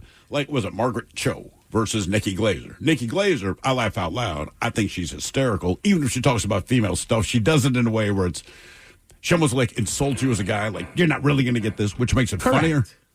And Margaret Cho, which is very inward, and I understand she did well for herself for a minute. And I'm like, this means nothing to me. Yeah. God, I'm struggling today, drawing blanks on names. But what's her name? The other big actress. She was a comedian, bunch of movies. Amy Schumer? Amy Schumer. Like, I thought she was great. Like, there was a lot of backlash against her, but I always thought her stand-up was a solid hour. Thoroughly enjoyed it. And there's some comedians I like on podcasts and in shows, but I don't like their stand-up. Yep, that's fair. You know, I think it's a two-way street there sometimes. And sometimes you see people, especially nowadays with social media, you'll see guys doing a lot of crowd work. And then you see their act, and you're like, yeah, like the act's not that good. You know? But it's like, again, shout out to my guy, Tony Baker. Like, when I saw, I got on him because of all the stuff he was doing in the pandemic. But, yeah, when I went down to Tacoma and saw his actual act, I was like, this is awesome. All right, good. Yeah, that guy was just on it. I did watch new episode of Hard Knocks last night. For a change, it's not a team that's struggling. It's the Bills. Mm-hmm. So I was telling Mike earlier, like, a lot of it is like who's going to make the roster and not. It's the Bills. They kind of have that roster set. Yep. But if you're just a football junkie, it feels good to hear the music. When they're in pads, I could watch. A lot of it is about one of their tackles. I could watch the tackle and the DN just doing one-on-one drills for a while. But it was just nice to hear those pads popping. And, you know, it was a little bit of drizzle. We had just taped a brand new episode of The Podcast. I was like, oh, getting the football chills. It's around the corner, boys. It's around the corner.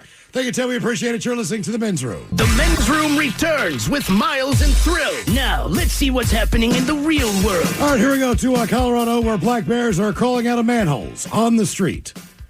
Meanwhile, when you hit 389 jackpots in one day, that casino luck, that's hard to beat.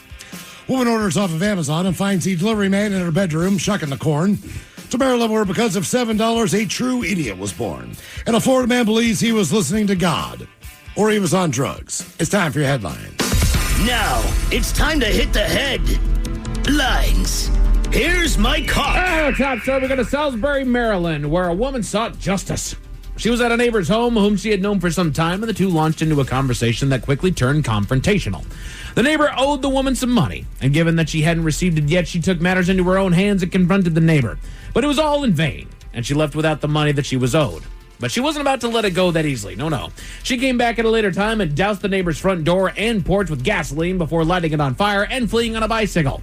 Luckily for the neighbor, the fire didn't spread far beyond the initial burn as he was able to put it out before authorities arrived.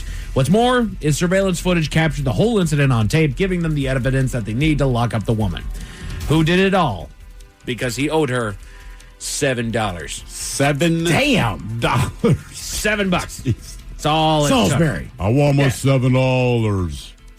Is that kind of par for the course for that area? It's Not a little quite it's that. a little weird, but it's not. I didn't think that weird. It's not $7 arson. It's more like farmland, you know.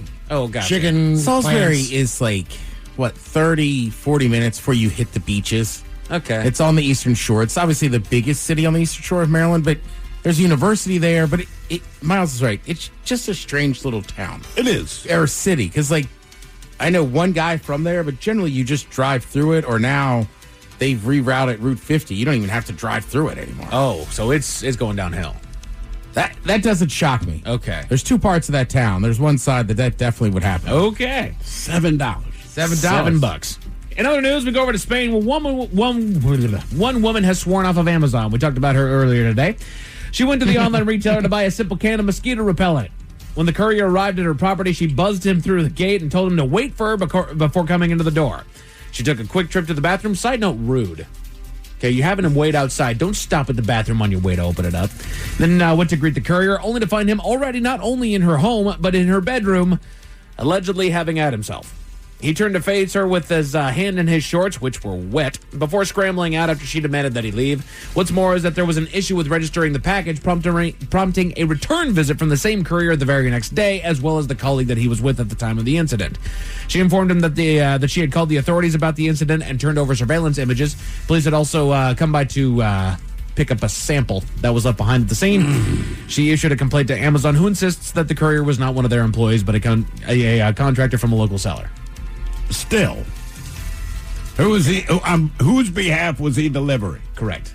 I know there's always this third-party things people can get out of stuff. I'm like, but your company contracted these Also, it's not Amazon's policy. Like, hey, when you drop off a package, just make sure that you drop off a package. You're not masturbating to the clients, right? We know. Yeah, I have to write that in there now. Yeah, they will. Handbooks are getting thicker. Oh, just don't go into the house. Right? Unless or if you do, don't invited masturbate in it. I feel like that's not a hard ask. Why are you in the bedroom, dude? Drop the package off and leave. Keep your willy in your pants unless you are using the bathroom for its intended purpose. Down to the bastion of fun known as Florida, where a man used an interesting scapegoat for a horrible crime. Police were called to a scene of a homicide where they found their man after he had murdered both of his grandparents. Accounts from witnesses and family stated that he had gotten into an argument with his grandparents after they accused him of being under the influence of an unknown drug. When police arrested him, he had an interesting reason for having killed them, saying that God told him to do it. On top of that, he was also going on about seeing Cyclops and that Satan was in his head. He's been locked up on several charges, and yet he was pissed that they suggested that he might be on some sort of a drug. Yeah, that's ridiculous of them. Why be presumptuous? Right, is that better if you're sober, dude? Right. Not completely sober. And the big man upstairs is big on saying, hey, dude, they're accusing you of doing drugs. Take them out. I'm giving you the go-ahead. By the way, there's a Cyclops. Look out, man. By the way, I'm just sharing this space with Satan real fast. I'm going to get up out of here. Hey, hang on. Let me pass you over to Satan real quick. Bob, it's Satan. What's going on? Don't do it. Don't do it, man. You're going to get arrested. But it's me, Satan again. Hey, man. What you doing over there? But just in case it starts with a bad taste in your mouth, Thankfully, there's good news. we go to Tampa, Florida, where one man takes the hot streak to a whole new level.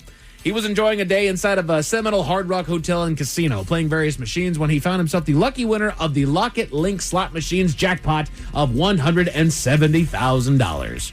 What's more is that he visited several other machines during the day, hitting jackpots on Panda Magic Dragon Link, Golden Century Dragon Link, and other various machines, in total landing 389 jackpots on those machines. Good God. With a take-home of $1.8 million before he was done. All within the same day, he hit 390 jackpots of $1.8 million. That is insane. The casino posted a photo of their big winner on their social media pages, emphasizing just how exciting a stay at their resort can be. And he's not at all going to go on a list of keeping an eye on him. It's not, Miles. Right, It is like, not what possible. really happened? There is no way They're just trying to get people to go there.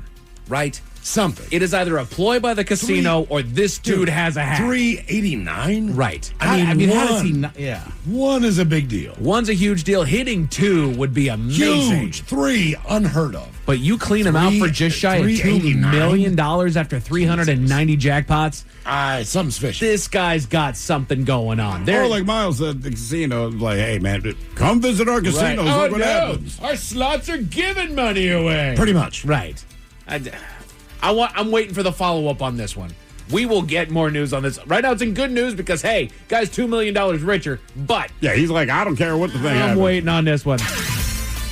Men's Room Sports, the Mariners held their own against the White Sox last night after going down a little bit earlier on in the game, but they managed to bring it on back out. As far as what you're going to watch tonight, you got Leagues Cup Soccer featuring the Sounders over on Apple TV later on tonight, and Game 2 between the Mariners and the White Sox is over on Roots. As far as your weather, it's going to be another night similar to what we had yesterday. Clouds are moving in and turning to some midnight rain, but it should break open early tomorrow afternoon to warm it up to a partly cloudy 71-degree day tomorrow. That's it for headlines. With that, Mike Hawkins.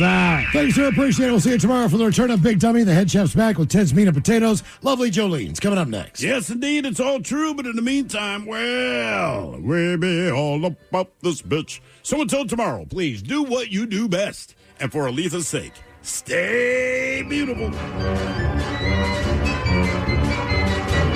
The Men's Room has been taped before a live studio audience. Wardrobe and makeup provided by Mantastic Limited. This has been a presentation of the Men's Room Radio Network.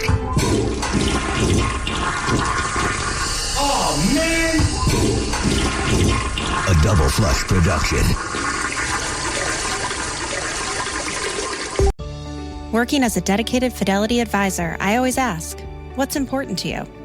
I'll look at those priorities and goals alongside your full financial picture to build a comprehensive plan designed to help grow and protect your wealth.